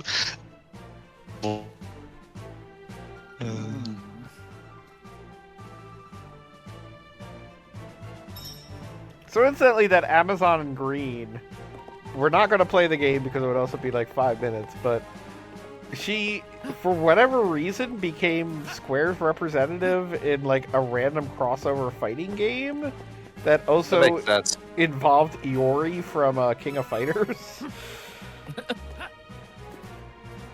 It's like something like Arthur fighting or something like that. I can't remember the name of it, but it's just Like Millionaire Arthur fighting. yeah. There you go. You got it. And yeah, she's just in that game, and it's just kind of like, guess what? One of the 6 playable characters from Second and Sensu 3 is in this. And for the longest time, it never got on Japan, but now it's on Steam. Oh, sorry, it's Million Arthur. Whatever, man. Fucking Million Arthur. Million Arthur.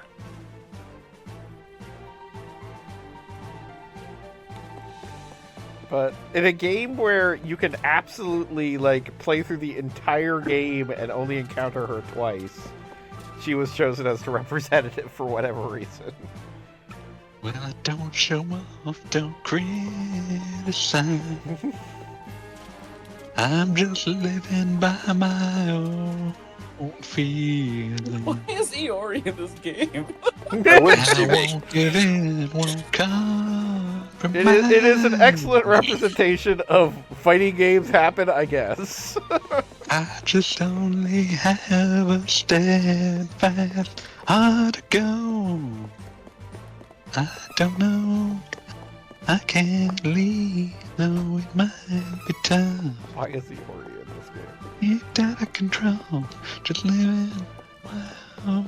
Also, one weird change between this and the original Trials of Mana, which also might account for what I was complaining about earlier. This game just throws the items that revive your characters at you like in constant supply, so maybe they just expect your allies to die constantly. It doesn't matter now what happens, I will never give up the fight.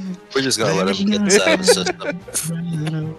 It's not like anything's happening in the game right now. You're like we're just walking walking through a around room with a map and like a table. Kind of a cave. Always keep on running. There's no way to stop from going Like, to the Amazons got kicked out of their castle, so they're living in a cave. It doesn't matter who is wrong or who is right. I gotta say, this cave is pretty swank though. Like, you know, as far as like places you typically don't want to live, this one's all right. I mean, It's there's not a bad. lot of water on the ground. It seems like it would probably be like terrible for anybody with like, you know, bones. Bones?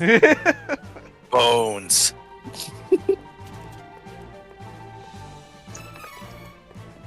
Bone. I also do Like like the middle of drawing Wally from Dilbert smoking weed. You are doing better than any of us.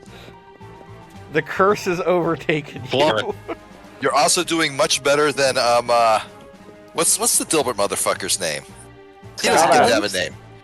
Nah, I think I would have heard of that before. Dilbert guy. Just call him Dr. Dilburrito. Dr. Dilburrito. For a moment, I thought you were going to say Dr. Dilbert, and I was like, that's too close to Dr. Dick, who is a respectable and good man. But when you said Dr. Dilburrito, I'm like, that's very obviously a place of no honor. There is no A honor in foodstuff Dilburrito. removed from the market for tasting terrible and causing horrendous gas. I also love that it advertised and it contained like all of the vitamins you would ever need on a day, and it's just, I'm just imagining the person who's like, I need to properly supplement my diet. I know, a Dilbert themed burrito. Like, I just feel like genuinely insane. As though, like if Garfield Eats was considered health food. yeah, and also like Alex Jones and like those kind of nonsense, like they sell those like supplements and crap, but they always give the supplements names like, you know, like Reddit paper. Brain Force X you're thinking of. yeah, but like that, Rondo. like things like Brain Force X, like it isn't like Alex Jonesium or something. I thought you said Rondo, brain got force electrolyte. X, and I was like, oh, okay. No, that's what it's called. Brain Force X. That's brave. No, like I didn't brain, make that up. It's got like what brain. plants crave. Yes, as in Or- brain, as in the thing that's inside your skull. Like for like. Brain Force X. Brain Rondo. for sex. Rondo the thirst mutilator? It's got what plants crave. Finally, you have returned. and with you. Got electrolytes. Then I have to give him a microphone because he's on a podcast. Pardon me, with sorry. his boss. Your Highness, please Bless you, stay with your dear people. skeleton friend. This fight is not for anybody. This is purely for myself. I do have to say that we got, like, of our party, we got 2 out of 3 people with really annoying speech impediments. Because Charlotte is baby talk 101, and Kevin, like, doesn't quite understand pronouns. Like, it's like, Kevin do this, Kevin know what is going on. Honestly, I feel like the one you think is right. honestly feel like the world would be better if we had if we just did away with pronouns and instead just used proper nouns for everything. I love the Sonic makes Wiki a good attempting point. to explain the connection of every. But there's a corollary to that. Technically, every word that is to indicate a thing is a pronoun. If I pointed at a ceiling fan and said that's a ceiling fan, that's technically a pronoun. It's not capitalized. We have to give that ceiling fan a fucking name in my perfect world. In German, they would be capitalized. Honey, Yeah. can you turn on... Well, we ain't fucking German, are we? Just saying. Just, we could be better.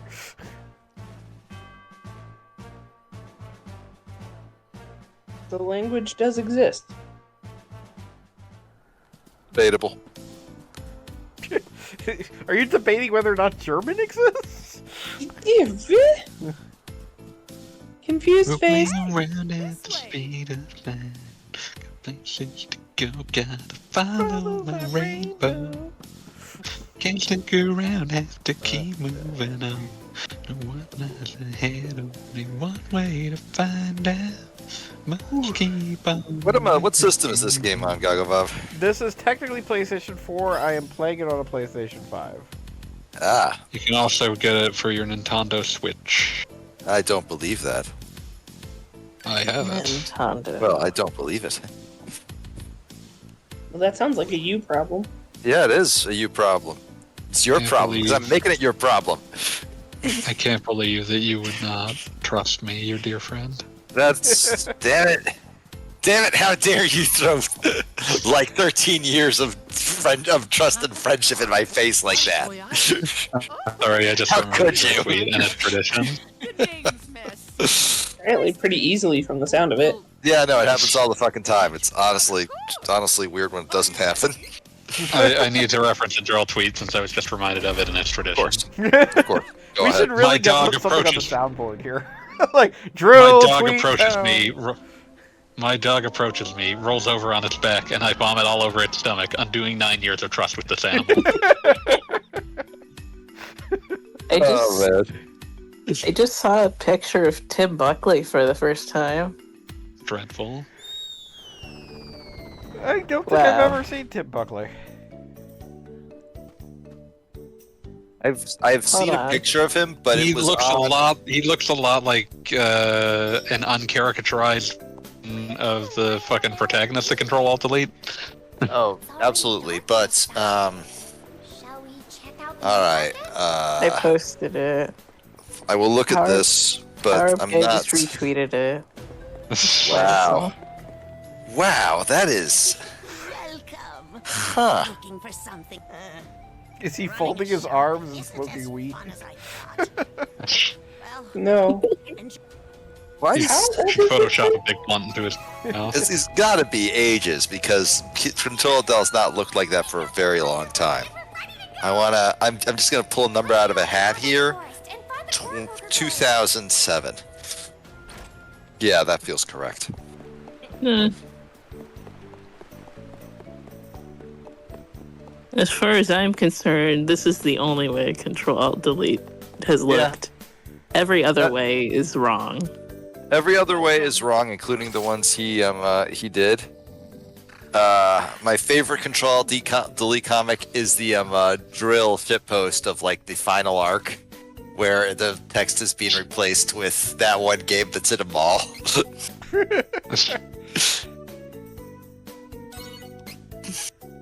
And I need to check what episodes of Final Mouth I've missed. Is there a third? Has it gone past 3? I gotta go. I would Patreon presume that there's more episodes because it's supposed to be every Wednesday, but I think he took, the New Year's holiday off, as most people do. Let's see here. No more Christmas music. Dog. It'll be back next year. Einstein Hunter Drill. Frankfurt. The current one, the most recent one is still December 12th. The Daddy-Daughter Boot Camp. It wouldn't surprise me if he took some time off. I mean, obviously. The one that's privates, which I don't believe you've listened to, Fanboy, because I don't. Are you on not? Patreon? I still need to get on Drill's Patreon. Okay, it's $3 a month, so It's really not exactly breaking the bank. Really breaking the bank there. Good value. The premium one, so number 2 is, and I am not making this title up, Year of the Asian Woman. Oh. I mean, the first one was The Wise Voyeur, and the third one is Daddy-Daughter Boot Camp, so... Okay, so here's the thing. Because it's private, he, states that he is essentially not... The implication is that this is him sort of giving an oral history of a YouTube account he just found.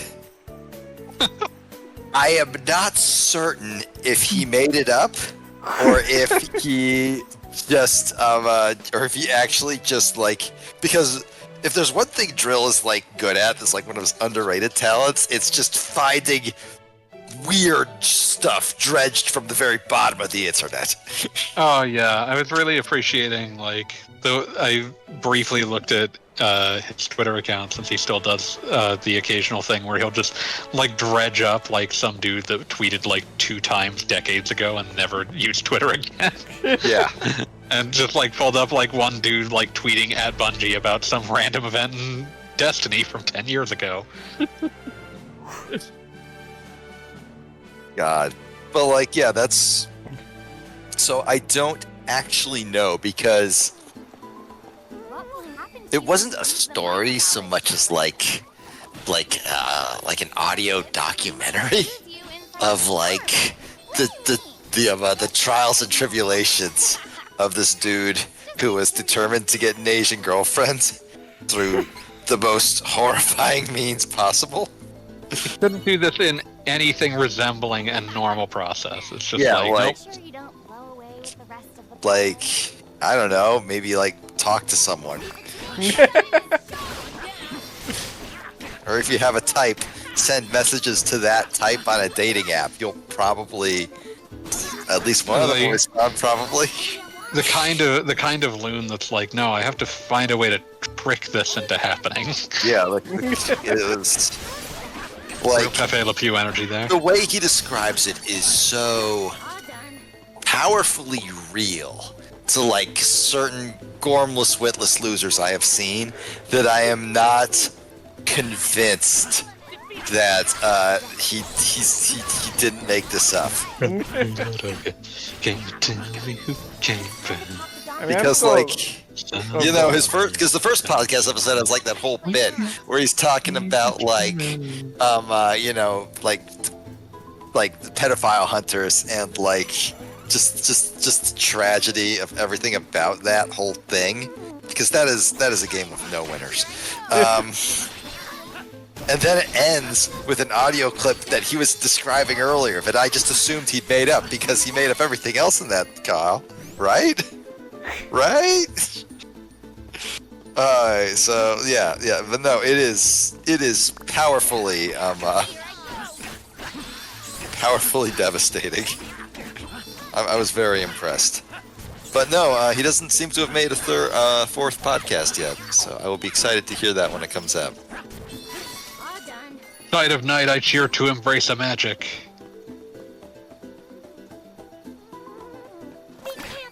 Yeah, I was going to say with your whether or not he made it up or not, I'm still amused that the frickin' 1-900 Big Feet podcast people still accuse them of making up a show you can literally watch on HBO Max, but like it's a real show. Don't worry, there are actual Bigfoot hunters out there.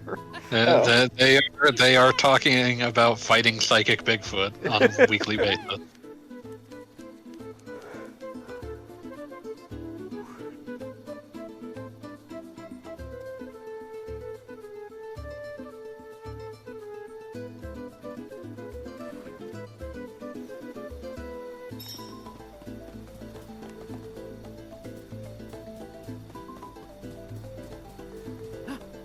Chase after him, but I think I'm just going to go in.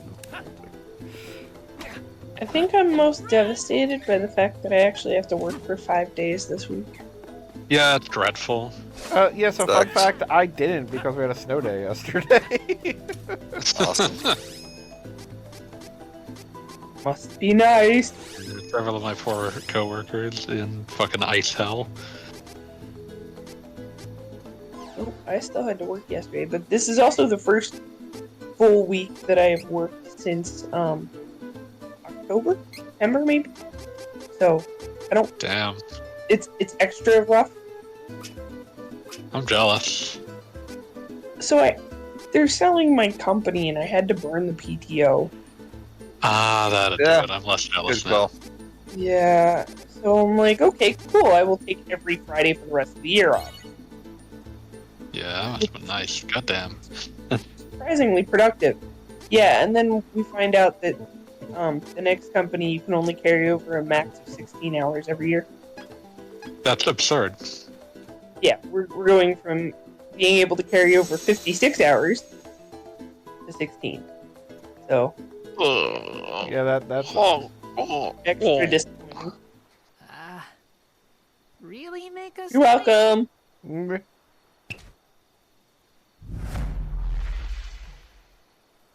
Dun, dun, dun, dun, dun, dun, dun,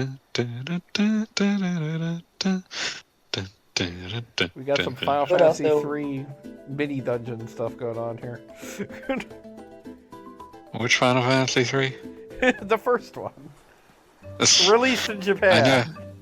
I can never trust people of a certain age that say Final Fantasy 3 to actually mean Final Fantasy 3.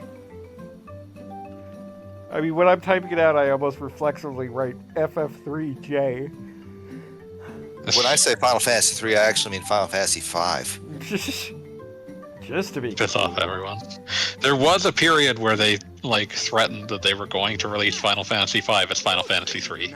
That would be hilarious. And Final Fantasy 5 also potentially Final Fantasy Extreme. Yeah. It would take until about that. It would take until Grandia before we would get a Japanese RPG with Extreme in the name again. Must be the human I hitched a ride Fucking on. gorgeous. Got some stink. Grandia Extreme. It is hard to avoid those simple, stinky humans. Yeah. Like that not only is it like, oh, humans suck, but like this character is even distinctly a werewolf. Like, I mean, I think if you're a werewolf, you can absolutely just say humans suck, and then they're like, "Oh, that's a catch-22. You're a human." You'd be like, "No, I'm not.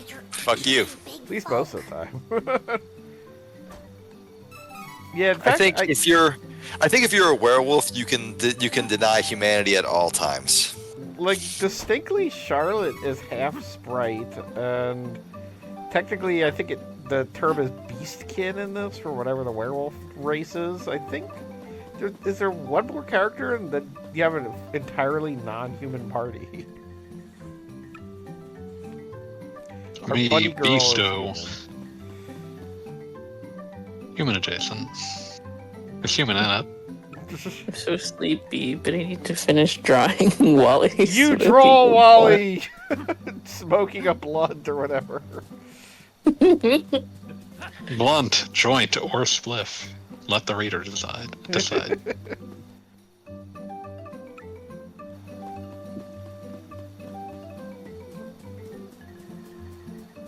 I don't even smoke.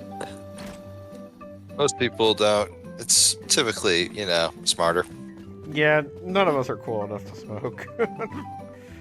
I want. Okay, I don't want the smoke because it smells disgusting and just it kills you. But like, I absolutely see the. You appeal want of something on smoking. fire to be in your mouth. Yeah, I want to light shit on fire, and I want to like get a 20-minute break, like at random intervals during the day, to go and light shit on fire. Because I love fire. Fire is cool as fuck. Fire, fire, fire, fire, fire.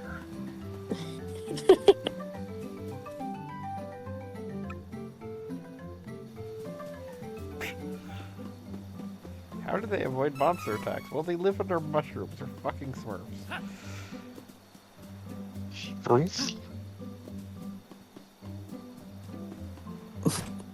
How do we feel about Gargamel here? Don't. Gargamel From did the nothing Smurfs? wrong. Noted Strumpf hater / eater? Morphs? Les Strumpfs? Gilgamesh. I love Gilgamesh. How do we feel about Names kind of Moomins? similar to me. I was just like ranting and rambling about the origins of Final Fantasy Gilgamesh in several Discord channels yesterday. And why? Wow. What are the origins of Final Fantasy Gilgamesh? So at the time, FF5, when he was conceived, he would have been considered a monster. So he was actually he's a Nomura design. Apparently, I found like kind of an interesting quote from him. Like that's just a reminder of like, oh yeah, like his strongest ambition at the time was, I want to design cool monsters like Akira Toriyama makes in Dragon Quest. Because like for the game's 30th anniversary, he said, Final Fantasy V's 30th anniversary means it's been 30 years since I first got my start in game development. To think it's been so long. I struggled to wrap my head around it. Recalling my memories of the time, I didn't care about being a big character designer or director. I was just a monster designer, worrying over how what I was working on compared to the wildly popular monsters of the Dragon Quest series. I created things like the Cactuar and Tonberry, hoping that they'd bring some popularity to Final Fantasy monsters, and among those was Gilgamesh himself. The development process was entirely different back then, and most monsters had visuals proposed first with their backstories handled after the fact.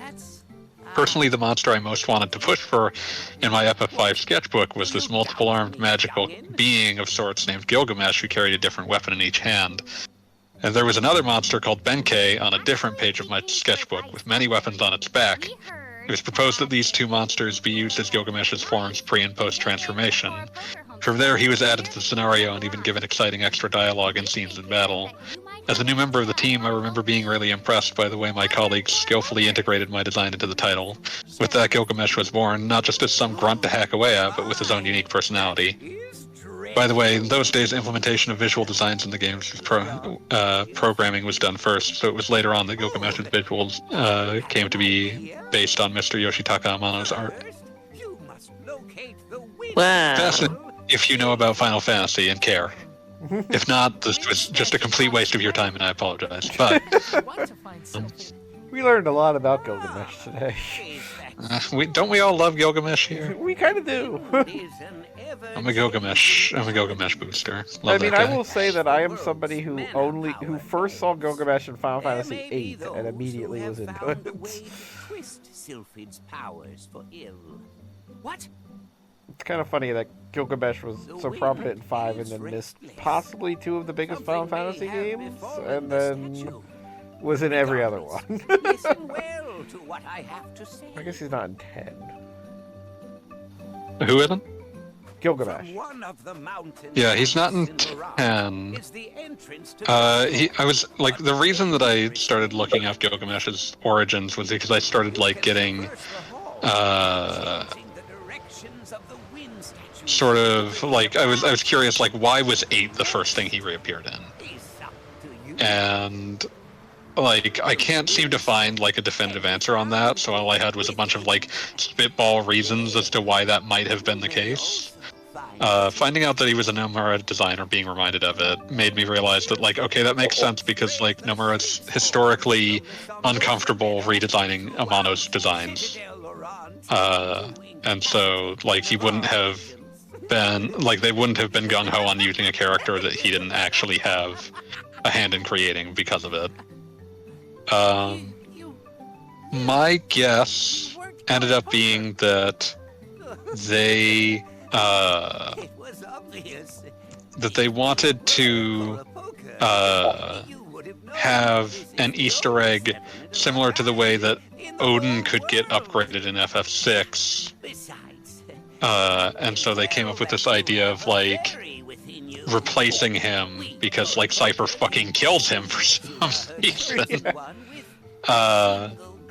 But like that it would be more interesting if what you got was like, you know, Gilgamesh, a character who, you know, is always like looking around for more weapons to strap to his back.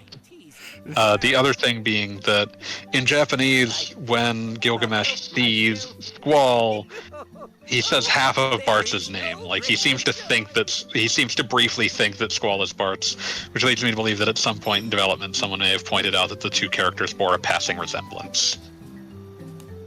Yeah, it makes a certain amount of sense.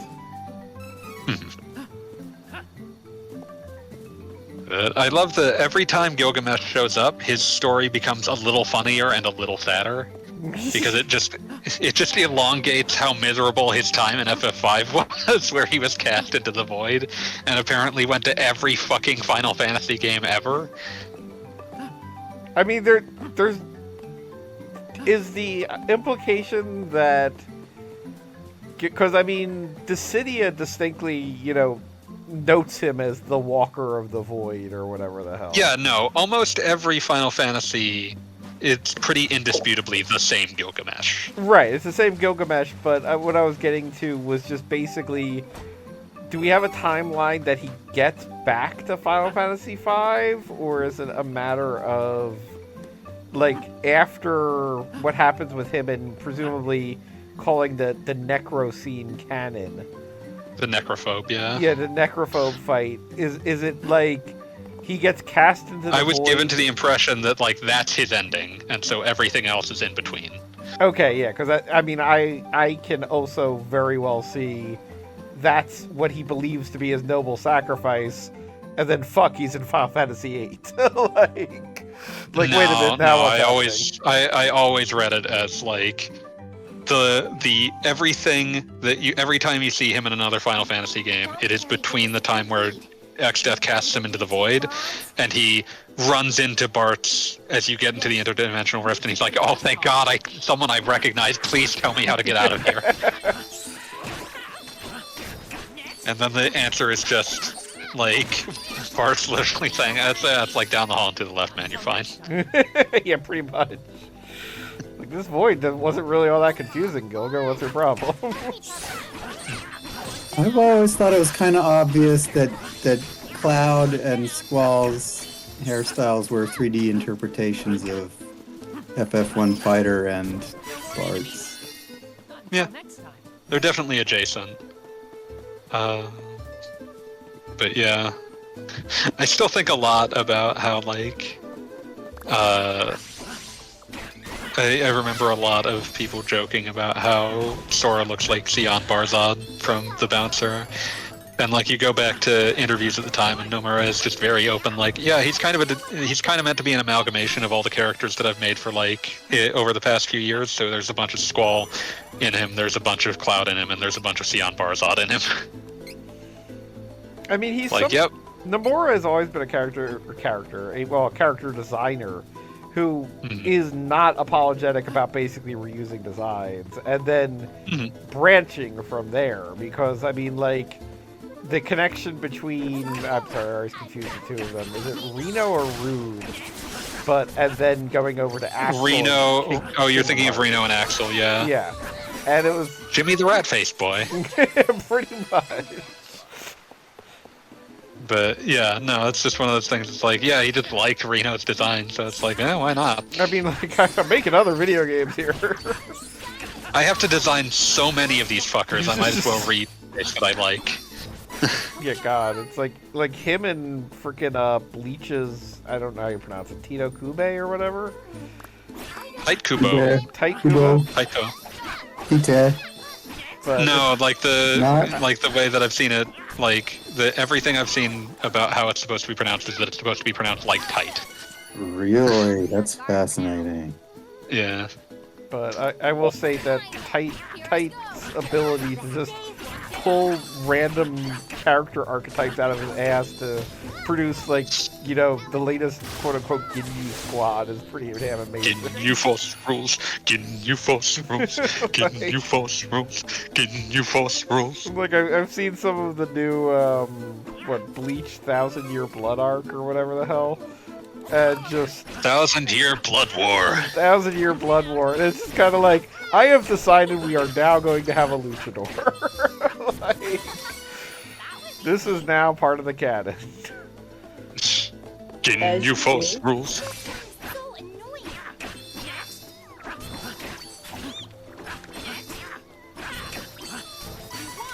Yeah, obviously, the idea that Nomura has been chasing Akira Toriyama for years, it's like, I understand, like, the connection between a cactuar and a slime is kind of like, I see what you were going for here. But you ain't ever gonna make the slime. He did make the first Final Fantasy monsters that I would think of as, like, iconically Final Fantasy. I can't disagree with that. And particularly, like, as we're playing a mana game, looking back at, like, Final Fantasy Adventure and, like, some of the characters that got reused there from Final Fantasy 1, like just the Lich becoming a Secret of Mana staple, and like some of that stuff. But those were all just D&D heists, like, yeah, very nakedly, like, we got a beholder here. To the point where they had to redesign a bunch of them because they were legally actionable. Yes. Like, here's Tiamat. I mean, multi-headed dragon. And the general monster sprite work, like, has a huge step up in 5. Yes. Yeah, I mean, we never got 3 followed by 4, but it's kind of amazing how much was reused between those two games across the system. Yeah, like the 4's like general sprite work is very much like advanced NES. Yes. Yeah, and like 4 was the first one where they even attempted to have characters or monsters like move in a fight. Like, just the idea that Leviathan would face away and then toward you. Yeah, for anyone who's watching the counter programming, I'm about to get my ass beat by somebody that stayed at my place, which seems kind of rude. Get your ass beat nasty, embarrass your whole family. Tell them you want to play Million Arthur, whatever the hell. Play believe in you. Battle Fantasia? Battle Fantasia. I have to play some Plasma Sword Nightmare of Bilstein next time I'm down there. Isn't that actually coming out on one of the collections that's coming out? Yeah, that's why I brought it up. Sweet. Like, that collection is like a sicko collection. I fucking love it. No disagreeing there. Oh! Well, there was that collection. Exerd? What's that? What? There was wall stick in Exerd? Yes. Wow. You know, Calscope, you seemed like you were doing really well there until you died. I also feel like I need to bring up how funny it is to me that the game called Capcom Fighting Collection 2 has, like, Terry Bogard as the character with the second greatest amount of presence on its cover art. I mean, let's be real here. Terry's a popular guy. He is. All but, like, sorts of games. I love the lineup for that game because it's just full of just nonsense video games. Like, oh hell yeah, CVS 1 and 2 obviously. Capcom Fighting Evolution, just a complete sicko choice. Alpha 3 Upper, ton of people don't even know that's real. I had Power to Stone remember 1 which and 2, version fuck that yeah. was. Alpha 3 Upper is the update to the arcade version that added in the console ports additional characters. But very markedly is not the Game Boy Advance version that has the maximum. Not that Alpha 3 Upper and not Alpha 3 Double Upper, aka Alpha 3 Maxed. See, that's where the confusion happens. Power Stone 2, those games are rad. We're like, if we do an even worse meetup, we'll be playing a lot of Power Stone 2. Is there a possibility? Does it have like 4-player online capability? Because that would be great. I don't know if that's guaranteed. We'll have to check when it comes out, because I'm sure we'll all buy it. And then Project Justice. Hell yeah, Rival Schools 2. Yeah, no. Any Rival Schools representation, as far as I'm concerned, like, good job. And Plasma Sword Nightmare of Bilstein, aka Star Gladiator 2. AKA Star Wars. Like fuck yes. 100%. All on board with that. You can play as a Wookiee with an axe, and that's all you need to know. Yeah. Holy shit, the background of this website is just like a weird rotating cube. This owns. This is stupid. How many of these games are not available on Fightcade? Basically none of them. Like the core draw here is that you can play with someone without any chance of looking at a chat room where someone is just being unvarnishedly and ungodly racist.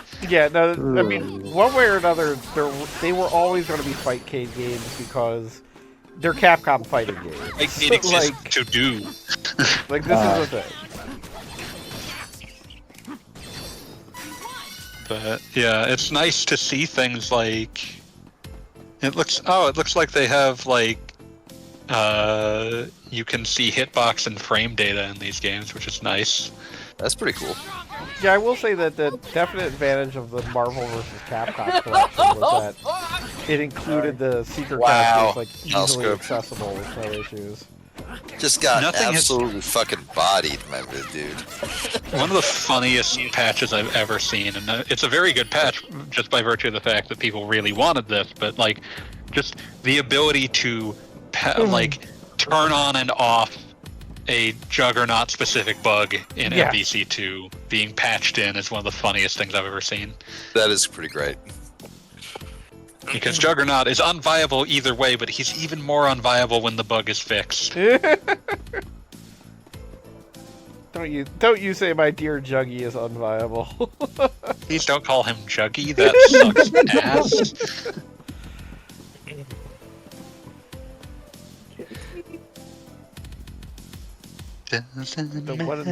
What an only Juggernaut.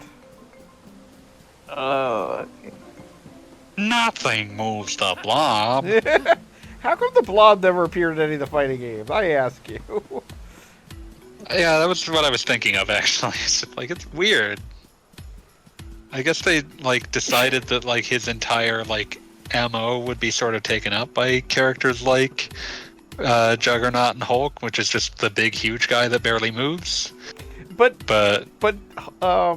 Juggernaut and Hulk both are muscular. Like the blob could just be one big egg-shaped dude. Like that is like Rufus. Like that is a different. Yeah. Nobody ever mistakes Rufus for Zangief. I'm sorry. I'm thinking about one of the other things that keeps like popping into my head over the past few weeks, which is the procession of weirdo fuckers that apparently showed up in the Creature Commandos TV series. I was losing my mind that Egg Foo could canonically show up in a real thing. I mean, Egg Foo was actually a pretty dominant character in the Harley Quinn comic that was very popular for a time. Like the one that was her headlining Harley Quinn comic. Because basically, Egg Foo attacked in an early issue, and Harley Quinn was like, seriously? And then he just started living in her apartment, and like, you know, was like a helpful little Eggman. They put Judo Master in this. Judo Master Superpower knows judo. Judo Master used to be a mainstay of like the Suicide Squad. How do we feel about Crimson Centipede? I can honestly say I don't think I've ever felt anything about Crimson Centipede. What about Shaggy Man? Well, obviously, Shaggy Man well, is the Shaggy shit. Man had Everybody one of knows the best about that. episodes of Justice League, so... Bug-Eyed Bandit. That's the one where like a bunch of non-powered dudes fight the general who like Exactly. shot himself up with Captain I'm a Nazi, right? Yeah, well, he shot himself up with the Shaggy Man formula, but because he's a general, he immediately shaves himself because, you stay clear cut. Yeah. It's like, oh, you guys with superpowers are big bullies. None of us have superpowers but you, dude. Yeah. Animal, vegetable, mineral, man. And Who was Rubber also Duck. in Doom Patrol. Matter Eater Lad. And Rubber Duck. Did they somehow get from the future Infectious Lass, who, I don't think that showed up yet. Her dating profile is not great.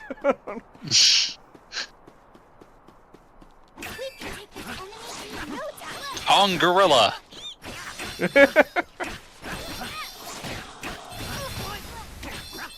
Not to be confused with who's the Marvel Agents of Atlas character. You're getting further in than I know. They've got an immortal gorilla in that. It's not Kong Gorilla, but I think he's like Golden Gorilla or something, or maybe he's just Gorilla Man. All plausible.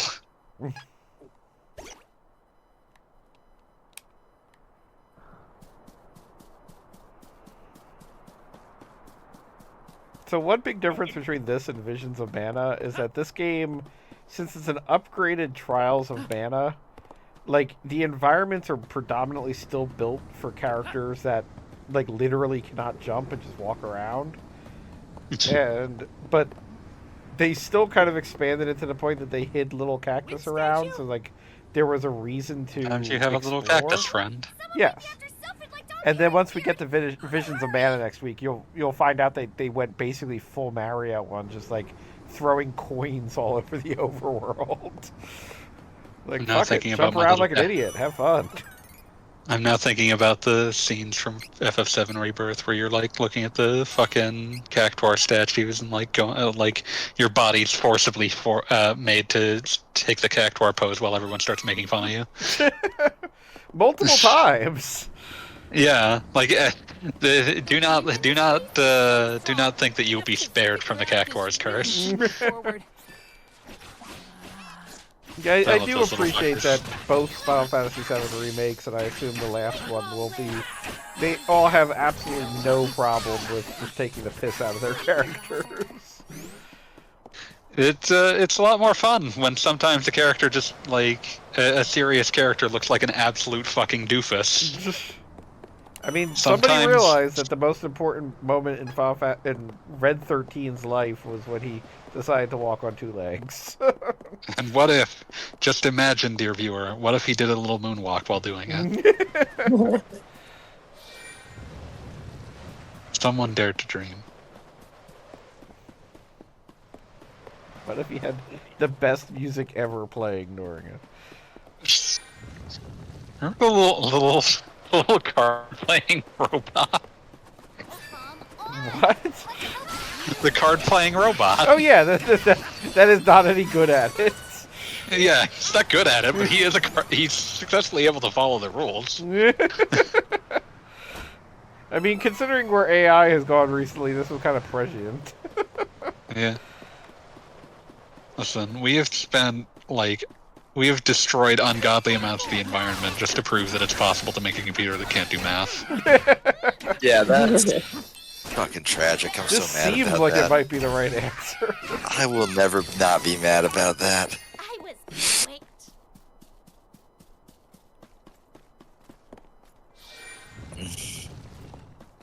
Be careful. This could get ugly.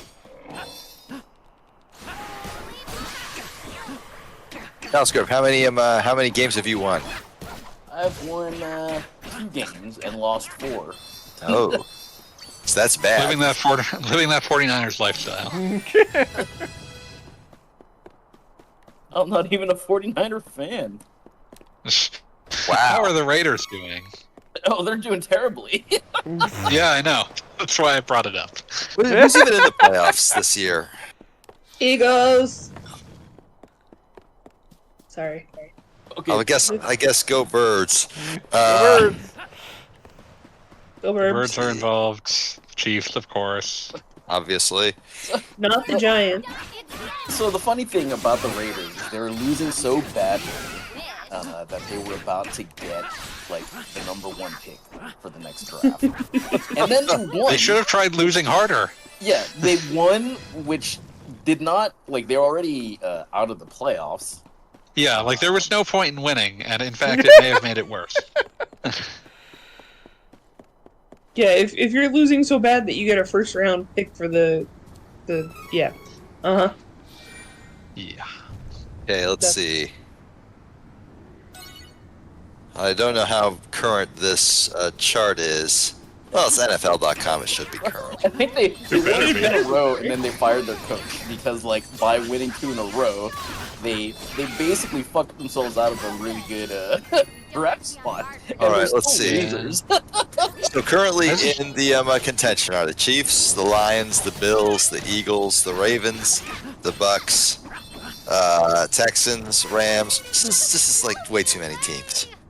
Chargers, Vikings, Steelers, Commanders, Broncos, and Packers. Look, just go to some hideous gambling site to get the actual odds on who's going to win.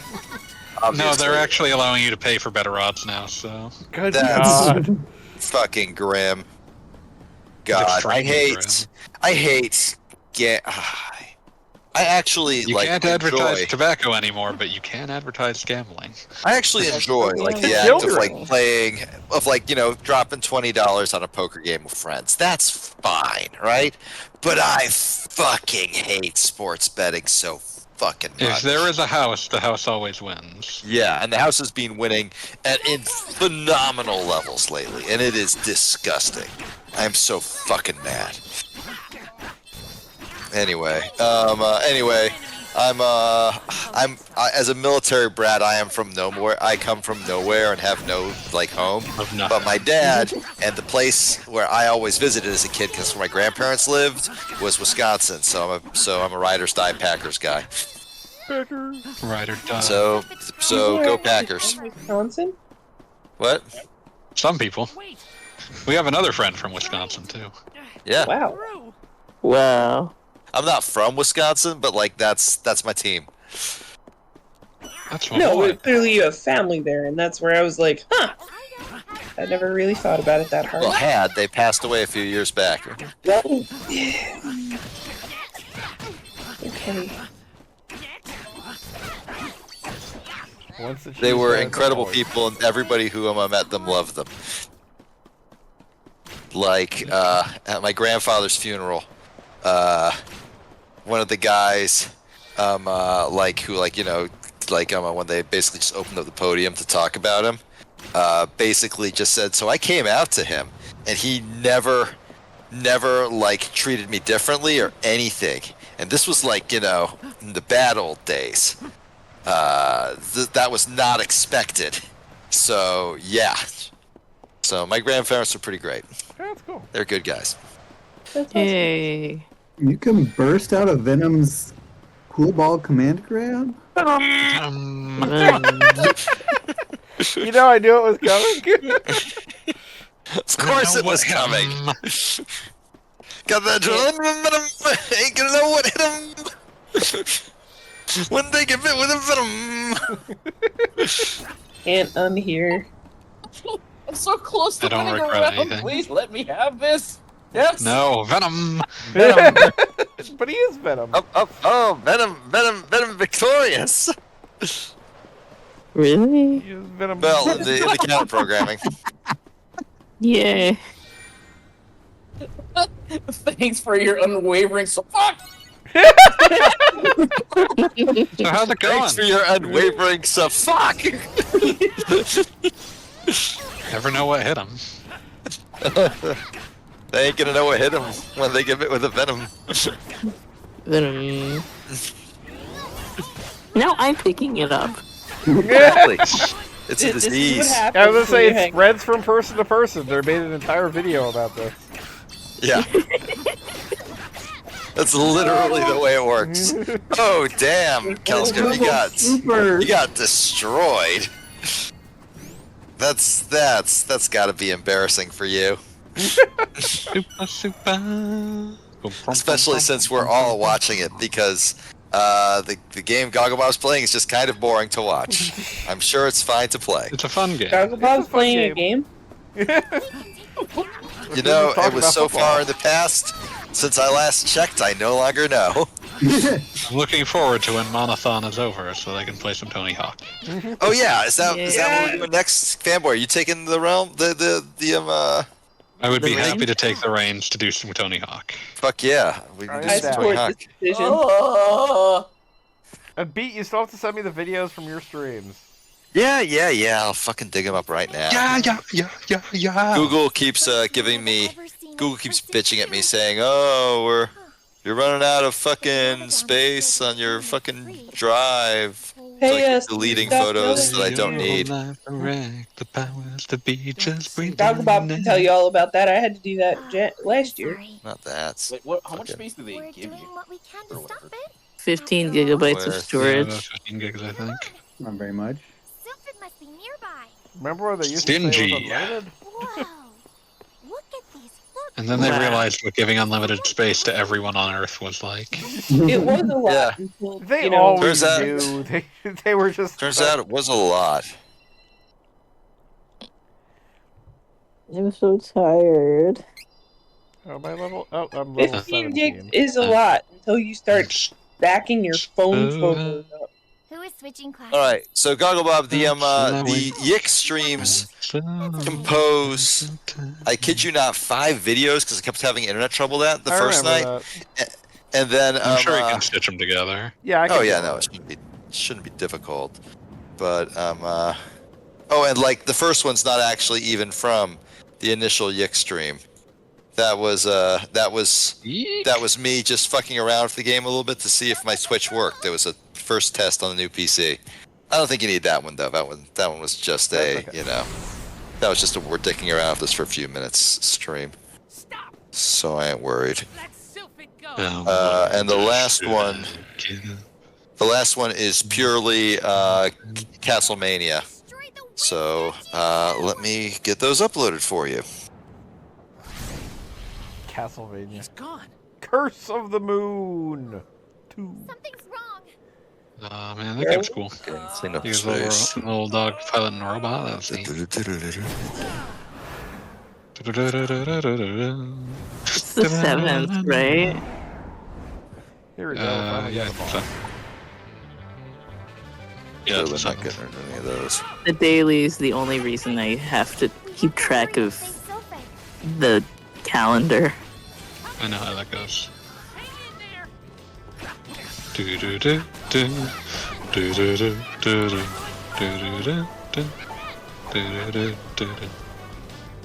Alright, let's see here. Google Drive. Alright. Given like how much it's whining at me, there is a chance I might do these one by one instead of all at once. Well, let's 2 gigs total. I have how much do I got space I got left here? 1 by 1 all day. I got 9 gigs left. I can make that work. Yeah, sure. Just do them all at once. Whatever. It's fun. RC Pete. Eat and repeat? Who would be left? And I'm just gonna put him in a. You got WinRAR 7-zip, right, Gogglebob? Yes, I've got WinRAR 7-zip. Good. Okay. Don't So I'm forget just to gonna. update your 7-zip, we still haven't. Yeah, no. Make sure you do that if you haven't. Let's see. What year is it? There was an exploit last year. All right. I'm just gonna put them all. You got like crazy fast internet, right? I do. Or like moderately fast. I'm just Yeah, gonna put them all. I'm just gonna put them all in a RAR file, and you can download that. Sounds good to me. They are all helpfully dated. The dates. They are all helpfully labeled by the dates and time they were filmed. So I mean, that should. The nice thing is I should be able to just identify them since I was actually on the screen. Yeah, exactly. So it shouldn't be too much of an issue. It's Pilgrim. Oh yeah, Gotta that's eat right, you read that. pilgrims. How do you like I read Scott all Pilgrim? of. Yeah, what is your final verdict on it? As an artist? Oh, as an artist. Okay, Noted artiste. I'm so excited about that. Well, I mean, you are an artist, Chrome. That's Yes, verifiable, objective fact. Yes, but I was previously not thinking about it artistically. I was only thinking about it narratively, and I mean, like, narratively, it's also pretty good. But I really like the art. I really like the progression of the art style. You can tell it was made over about 4 years. Yeah. Yeah.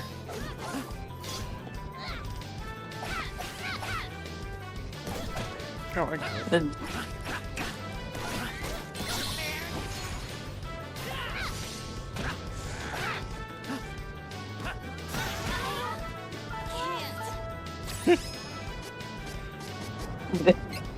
Damn, Gogglebob. Damn. I was about to bully him. Damn, Cal Scrub. I can't believe you killed the game's only bad guy. Sole bad guy? Yeah. You know, It's like a, Never he is mind. a sole bad guy. sole bad guy. There aren't any others. Like I got really excited, and now like I'm like, oh, what do I actually say? Well, what did you think of it narratively? That would be my first question.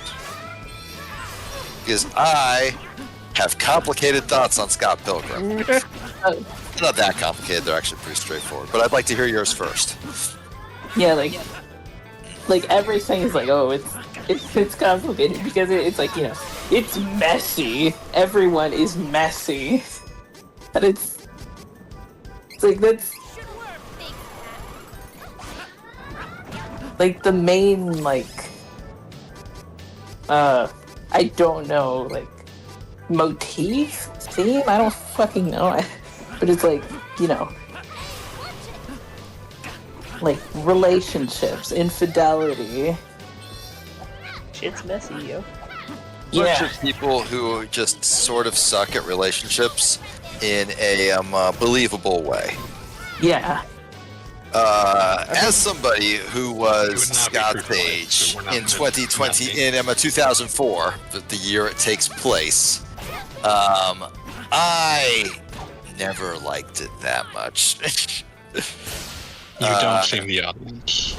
Yeah, no, I really wasn't. But I felt like I should have been, which is why it took me so long to come to terms with it.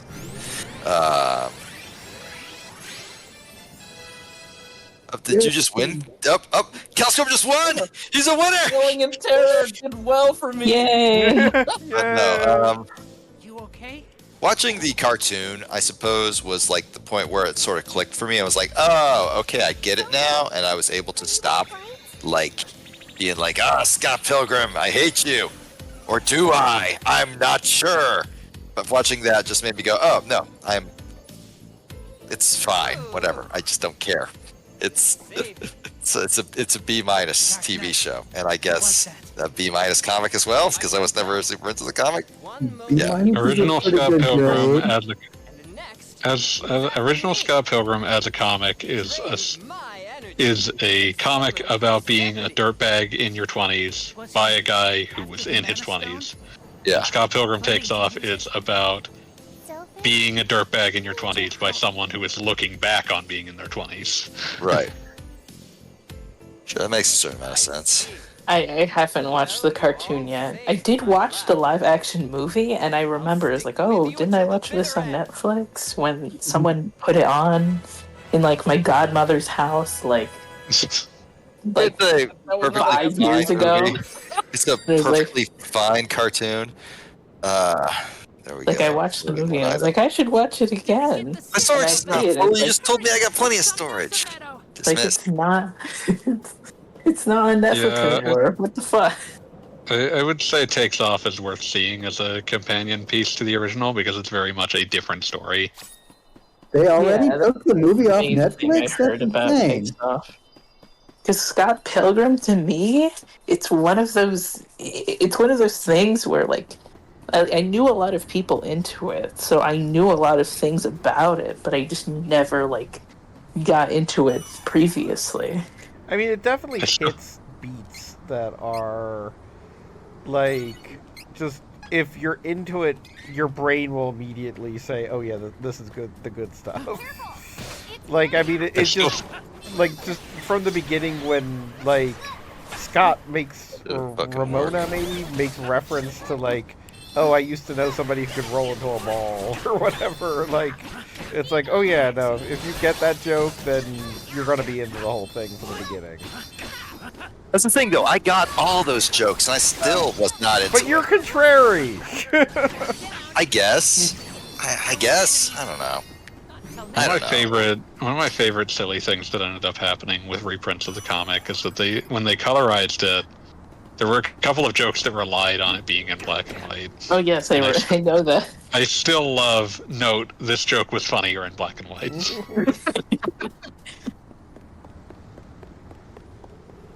I will not say that I'm not a contrarian, because I absolutely fucking am. You're a huge contrarian. I have enough self-knowledge for that, at least. Yeah, well, and but also like, I feel like I have seen this often enough with you. If something is trying to appeal to you and your like demographic, so to speak, I feel like you have a natural like aversion. Yes, exactly. I do. I absolutely fucking do. Here's like a thing I want to say about the Scott Pilgrim Takes Off, right? I appreciated it more than I did the comic because, you know, it actually, as Fanboy said, it is about sort of looking back on that time in your life and going, bro, what the fuck? Which, how was I on? Yeah, I absolutely appreciate that. But I do want to say that part of it's that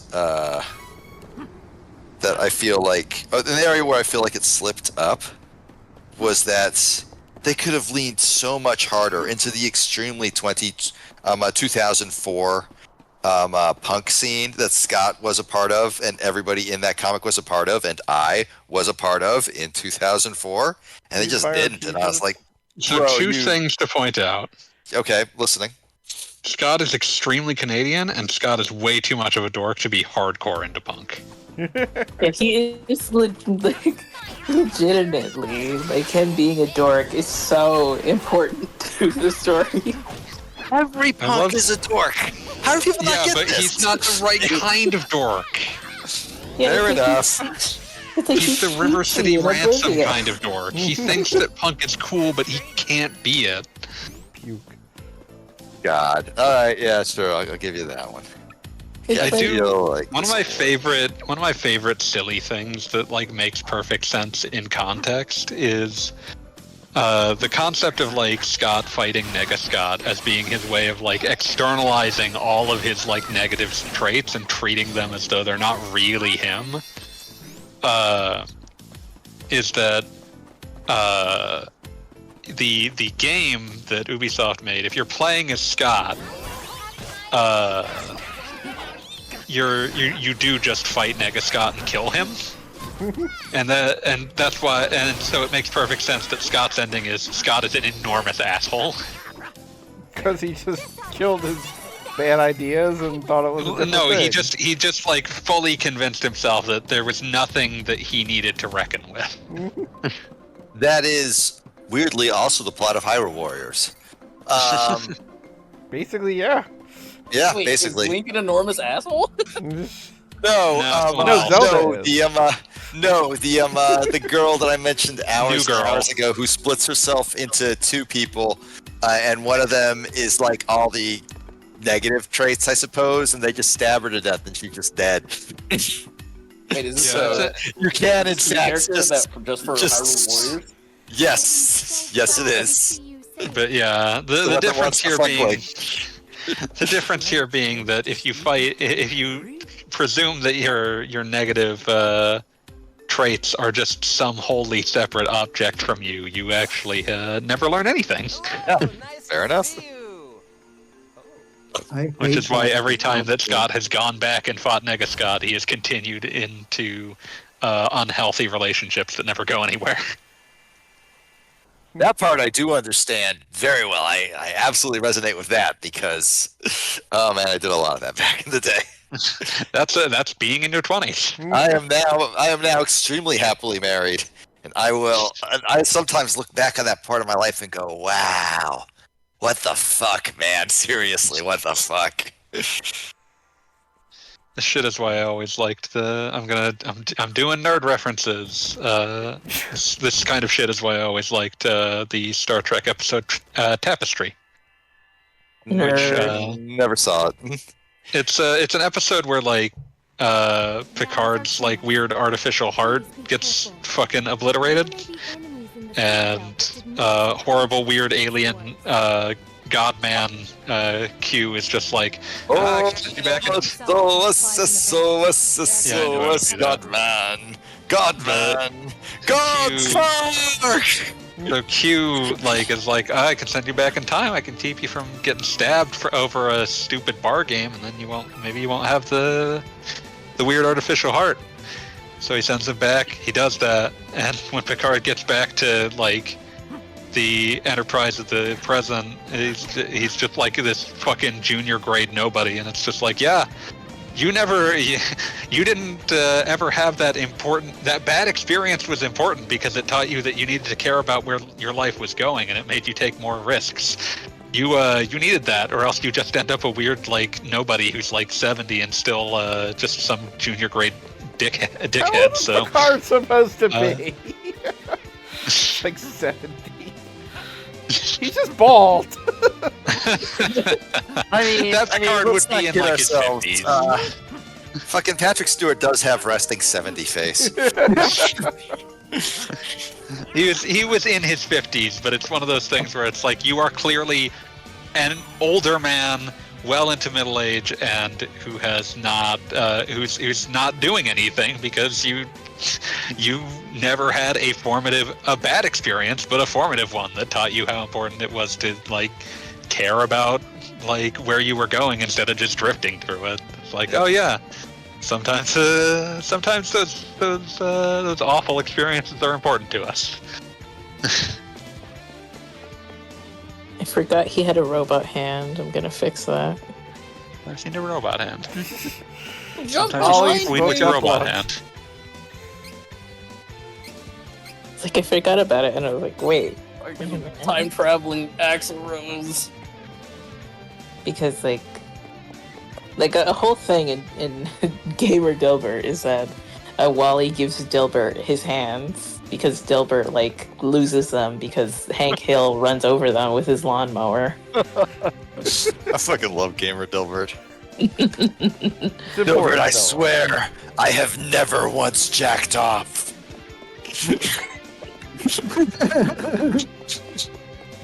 He says that. It's the truth, though, too. Like, later he gets told you have to jack off right now, and he's, like, desperately looking up on WikiHow how to do it. Because he has no idea. I've not only never done this, I've never even thought about it. I've never looked into it. At one point, he literally just says, no, Dilbert, you don't understand. Anytime I've been horny, there's been another horny person who wanted to have sex with me around. I never had to deal with these desperate measures. Yeah, no, it just never came up, not even once. Every time I close my eyes, wake up feeling so horny. That is absolutely not where I thought that was going. Have you not heard "Freakin' You" by Joe Decky? No, I have, but like the Aerosmith song, like just is so much more prominent when every time I close my eyes. That's I don't want to close my eyes. Oh right, what am I thinking then? Oh fucking no. What must I say? What must I do? Okay, you've like read the comic and you've watched the movie Scott Pilgrim, but you haven't seen the Netflix series. No, Chromes has not seen Takes Off. Okay. Yeah. People keep telling me to watch it. It's good. I would say it's got being the contrarian hater. I would say it's got like one episode that's like a 9 out of 10, and a bunch that are 6 out of 10, and at least 2 that are 2 out of 10. I mean, it's a fun little show. For me because I like the original comic. Okay, so Yeah, you'd if you like probably- the original comic, you'd there's a lot to probably like rank there. higher. And also, if you like the characters, it definitely expands, like, Ramona. It gives and us her a lot of exes. interesting new perspective on characters like Ramona and Kim and such. I will say that I feel like the character, when I came away from the comic, was still my absolute favorites. Had one of the better episodes. It was, of course, like, I think he's Evil X number 2, and his whole deal the is skateboarding movie star. Yeah, the skateboard dude. I liked him because like he seemed like he was over it. He just didn't care anymore. Like this is a relationship from many years ago that he does not care that much about. Yeah, he's like I am 24 and you are talking about freshman year of high school. This is so far in the rear view. I am at risk of forgetting these people's names. But he's a giant douchebag. No, he wasn't. Even in the comic, he wasn't a giant douchebag. The second one? Yeah, He's a douche. Like, he's actually pretty chill. The first thing he did was that like much. just walk up to Scott and just knock him the fuck out with one punch. Yeah, well, And then he just sat there and because that's his job, that's what he's supposed to do, right? That is literally his purpose in this scenario. And then he just sits there and waits for Scott to regain consciousness. And it's like, hey man, are you okay? Because he doesn't actually want to hurt this dude.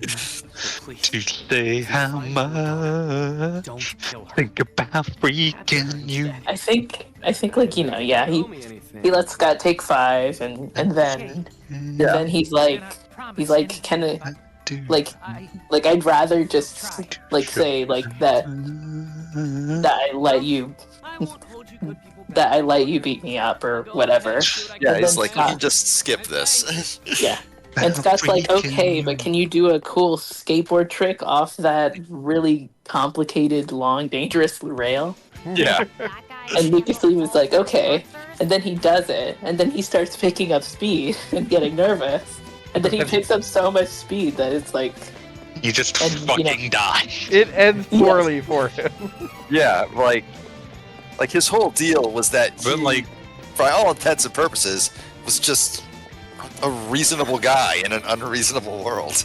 And like that's one of the things that's interesting about Takes Off is that it's a reminder of like, man, you must have had like the running pattern for all of Ramona's relationships is I sort of run away and sort of leave someone crashed in my wake, and some of them are able to pick themselves up after that, and some of them aren't.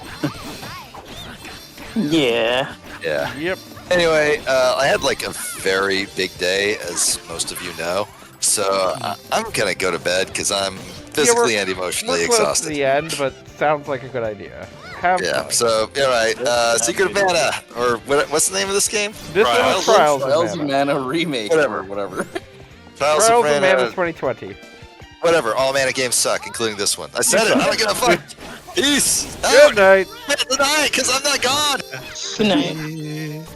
What must I do to show how Fanboy Master will play you out. Think about freaking you. We're very specific. I think, One of the like, oh, sorry. I'll just briefly finish the thought. One of the funniest things that has ever occurred was when JoJo's Bizarre Adventure Part 5 had Freakin' You as its outro theme. So no matter how violently murdered someone just was, the show would just hard cut to fucking every time I close my eyes, wake up feeling so horny. I did not know that. I know they I know was it Roundabout? The Roundabout in season 1. Walk Like an Egyptian. Jodeci. Oh, Yeah, Walk Like an Egyptian in season 2, and then Last Train Home. Season 3 was Savage Garden, I Want You, Freakin' You for part 5, and God, what was it for part 6? Promotion? That was the Amy... Yeah, I'm just not remembering what the name was. Yeah, can I? I can just remember the beach animation. Yeah, no, I remember the song. I don't remember the goddamn name. It's in my Spotify favorites. I couldn't check that. Yeah, I'm looking right now. Distant Dreamer.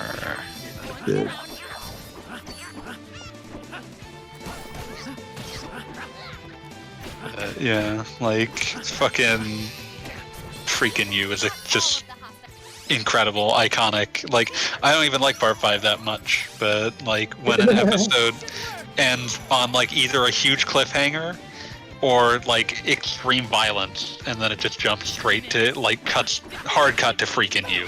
Incredible. There's never I still like violence Part 4 the best. Yeah, Part 4 is my favorite. I'm hoping that we get an animation of Part 7. Part 7 is really good, but it would also be harder to pace. It's much longer than any of the other parts so far. I think I saw an announcement. Was that a hoax? I don't remember seeing an announcement, but I'll check. Let's see.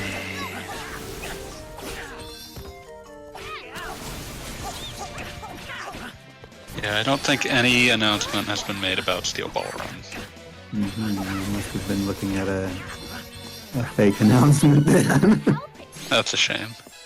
I was hoping you were right and I just hadn't heard.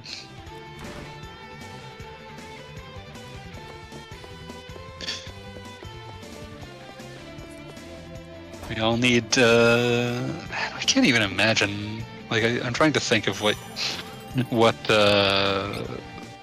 track they would throw into the background for Steel Ball Run. Now I'm just imagining if they just threw Dirty Deeds Done Dirt Cheap into the background for at least one arc. Let her go. Dirty Deeds Done Dirt Cheap. We must tell Dirty Belladonna. No, it's Does Dylan that Ben. applaud your ability to deal with Charlotte?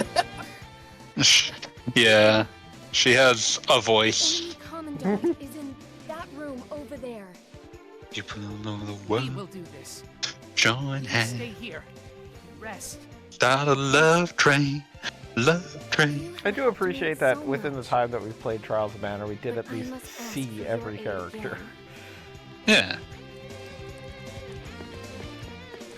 People all over the world join hands. Time for Start a love train.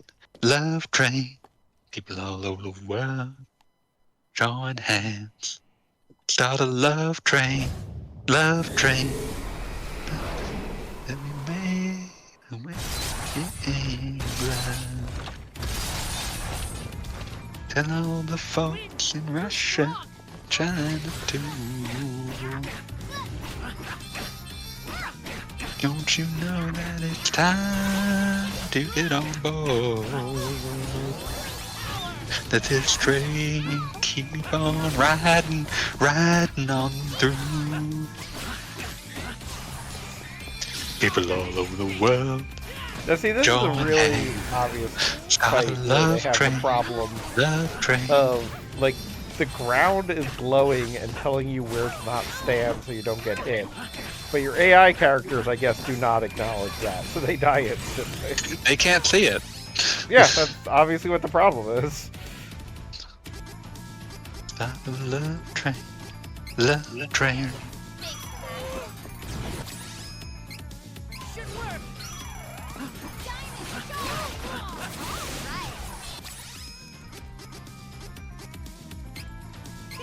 I think Knives is my favorite character in the series. That's reasonable. I like him.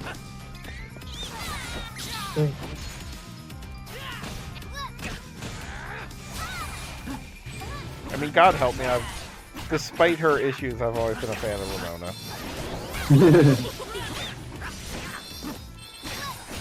Like, I mean, the thing is I feel like it was a weird kind of crush when I was younger. But as an adult, it's like I have a weakness for 20-year-olds that are that dumb. Like, I get it. To love you. Like, you're making bad decisions, and that sucks for everybody around your area. But by the same token, it's like, I get it. Was born to take care of you. You were one every single day of my life. I couldn't hear you over fanboy. Whoever said something. Said you were once a young, dumb 20-something? Yes, I can safely say that. Born to love you, born to love you, baby, I'm born to love you. I almost want to say that Knives is relatable as a character, but that would say things about me that I don't want to unpack here. I mean, the sad thing is basically admitting any Scott Pilgrim character is relatable. If you can relate to someone, it's a problem. Basically notes, well, just, it isn't necessarily a problem, it just notes what kind of problems you have. Yeah. Like, I remember, like, people on the forum, who were very much like, ah, yes, I'm just like Scott, and I don't think at the time realized what that meant. I am also dating a high schooler.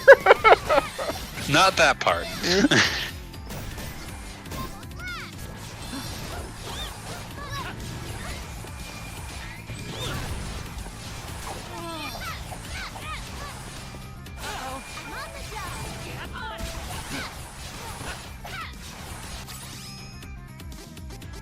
Knives is your favorite that improves the chances that you'll like sexy voice in Robo, I think. Oh yeah, after I finished reading it, like, you know, I still wasn't going to bed, so it's like, you know what? No, I guess I'll check that out. It's only 2 volumes.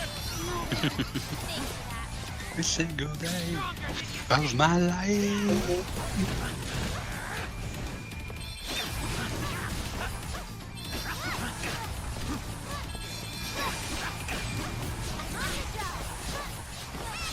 I read it, but given that, you know, it was like on the later end of an all-nighter, I don't think I've like fully processed it in my brain yet.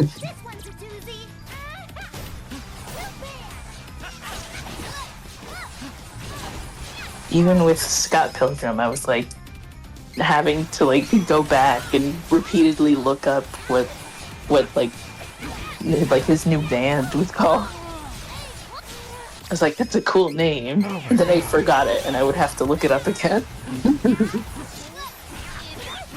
I'm really getting annoyed despite how quickly my allies freaking die when they start. Scatterband is an extraordinarily I grew up with an NES name. I think it sounds cool. Yeah, but it's absolutely a reference to the NES game Shatterhand. Oh, I didn't know that was what it was referencing. Yeah, that's all why I of was the being band clear. names are references to NES games. Yeah, but Shatterband is really overt. Nerds. Crash and the Boys is a reference to NES games Crash and the Boys Street Challenge. Just outlining things for Chrome's sake. I appreciate it. Like, oh, I can't stand Crash and those boys. Which is it's a Kunio-kun game of some description. I forget what it's called in Japan. But, oh man, the mainstream outlasted the counter programming. I mean, I'm this close to giving up because I'm very annoyed at this fight and how different how my main characters like just fucking kill themselves. You don't need them. I don't, which is why I'm kind of annoyed because I kept reviving them and now I'm just fighting by myself and doing pretty much as much damage. I'm not sure what you were expecting. I mean, you can swap between characters, right? Other fights. You can swap between characters, right? Yeah. That's why you have 3 of them. That's the thing that matters. You get hit with blind? Something like that, evidently. I mean, they were at least drawing fire. I guess that was their effective ability here.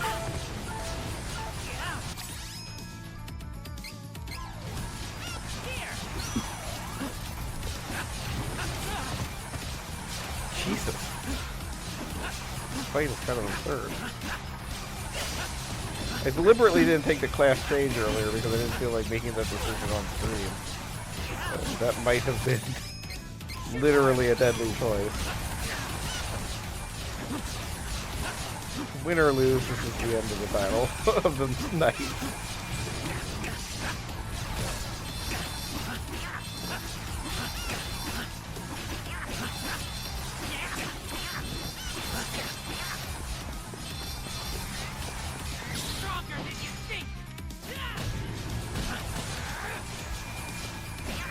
There's a lot of neon going on. There's a lot going on in this fight.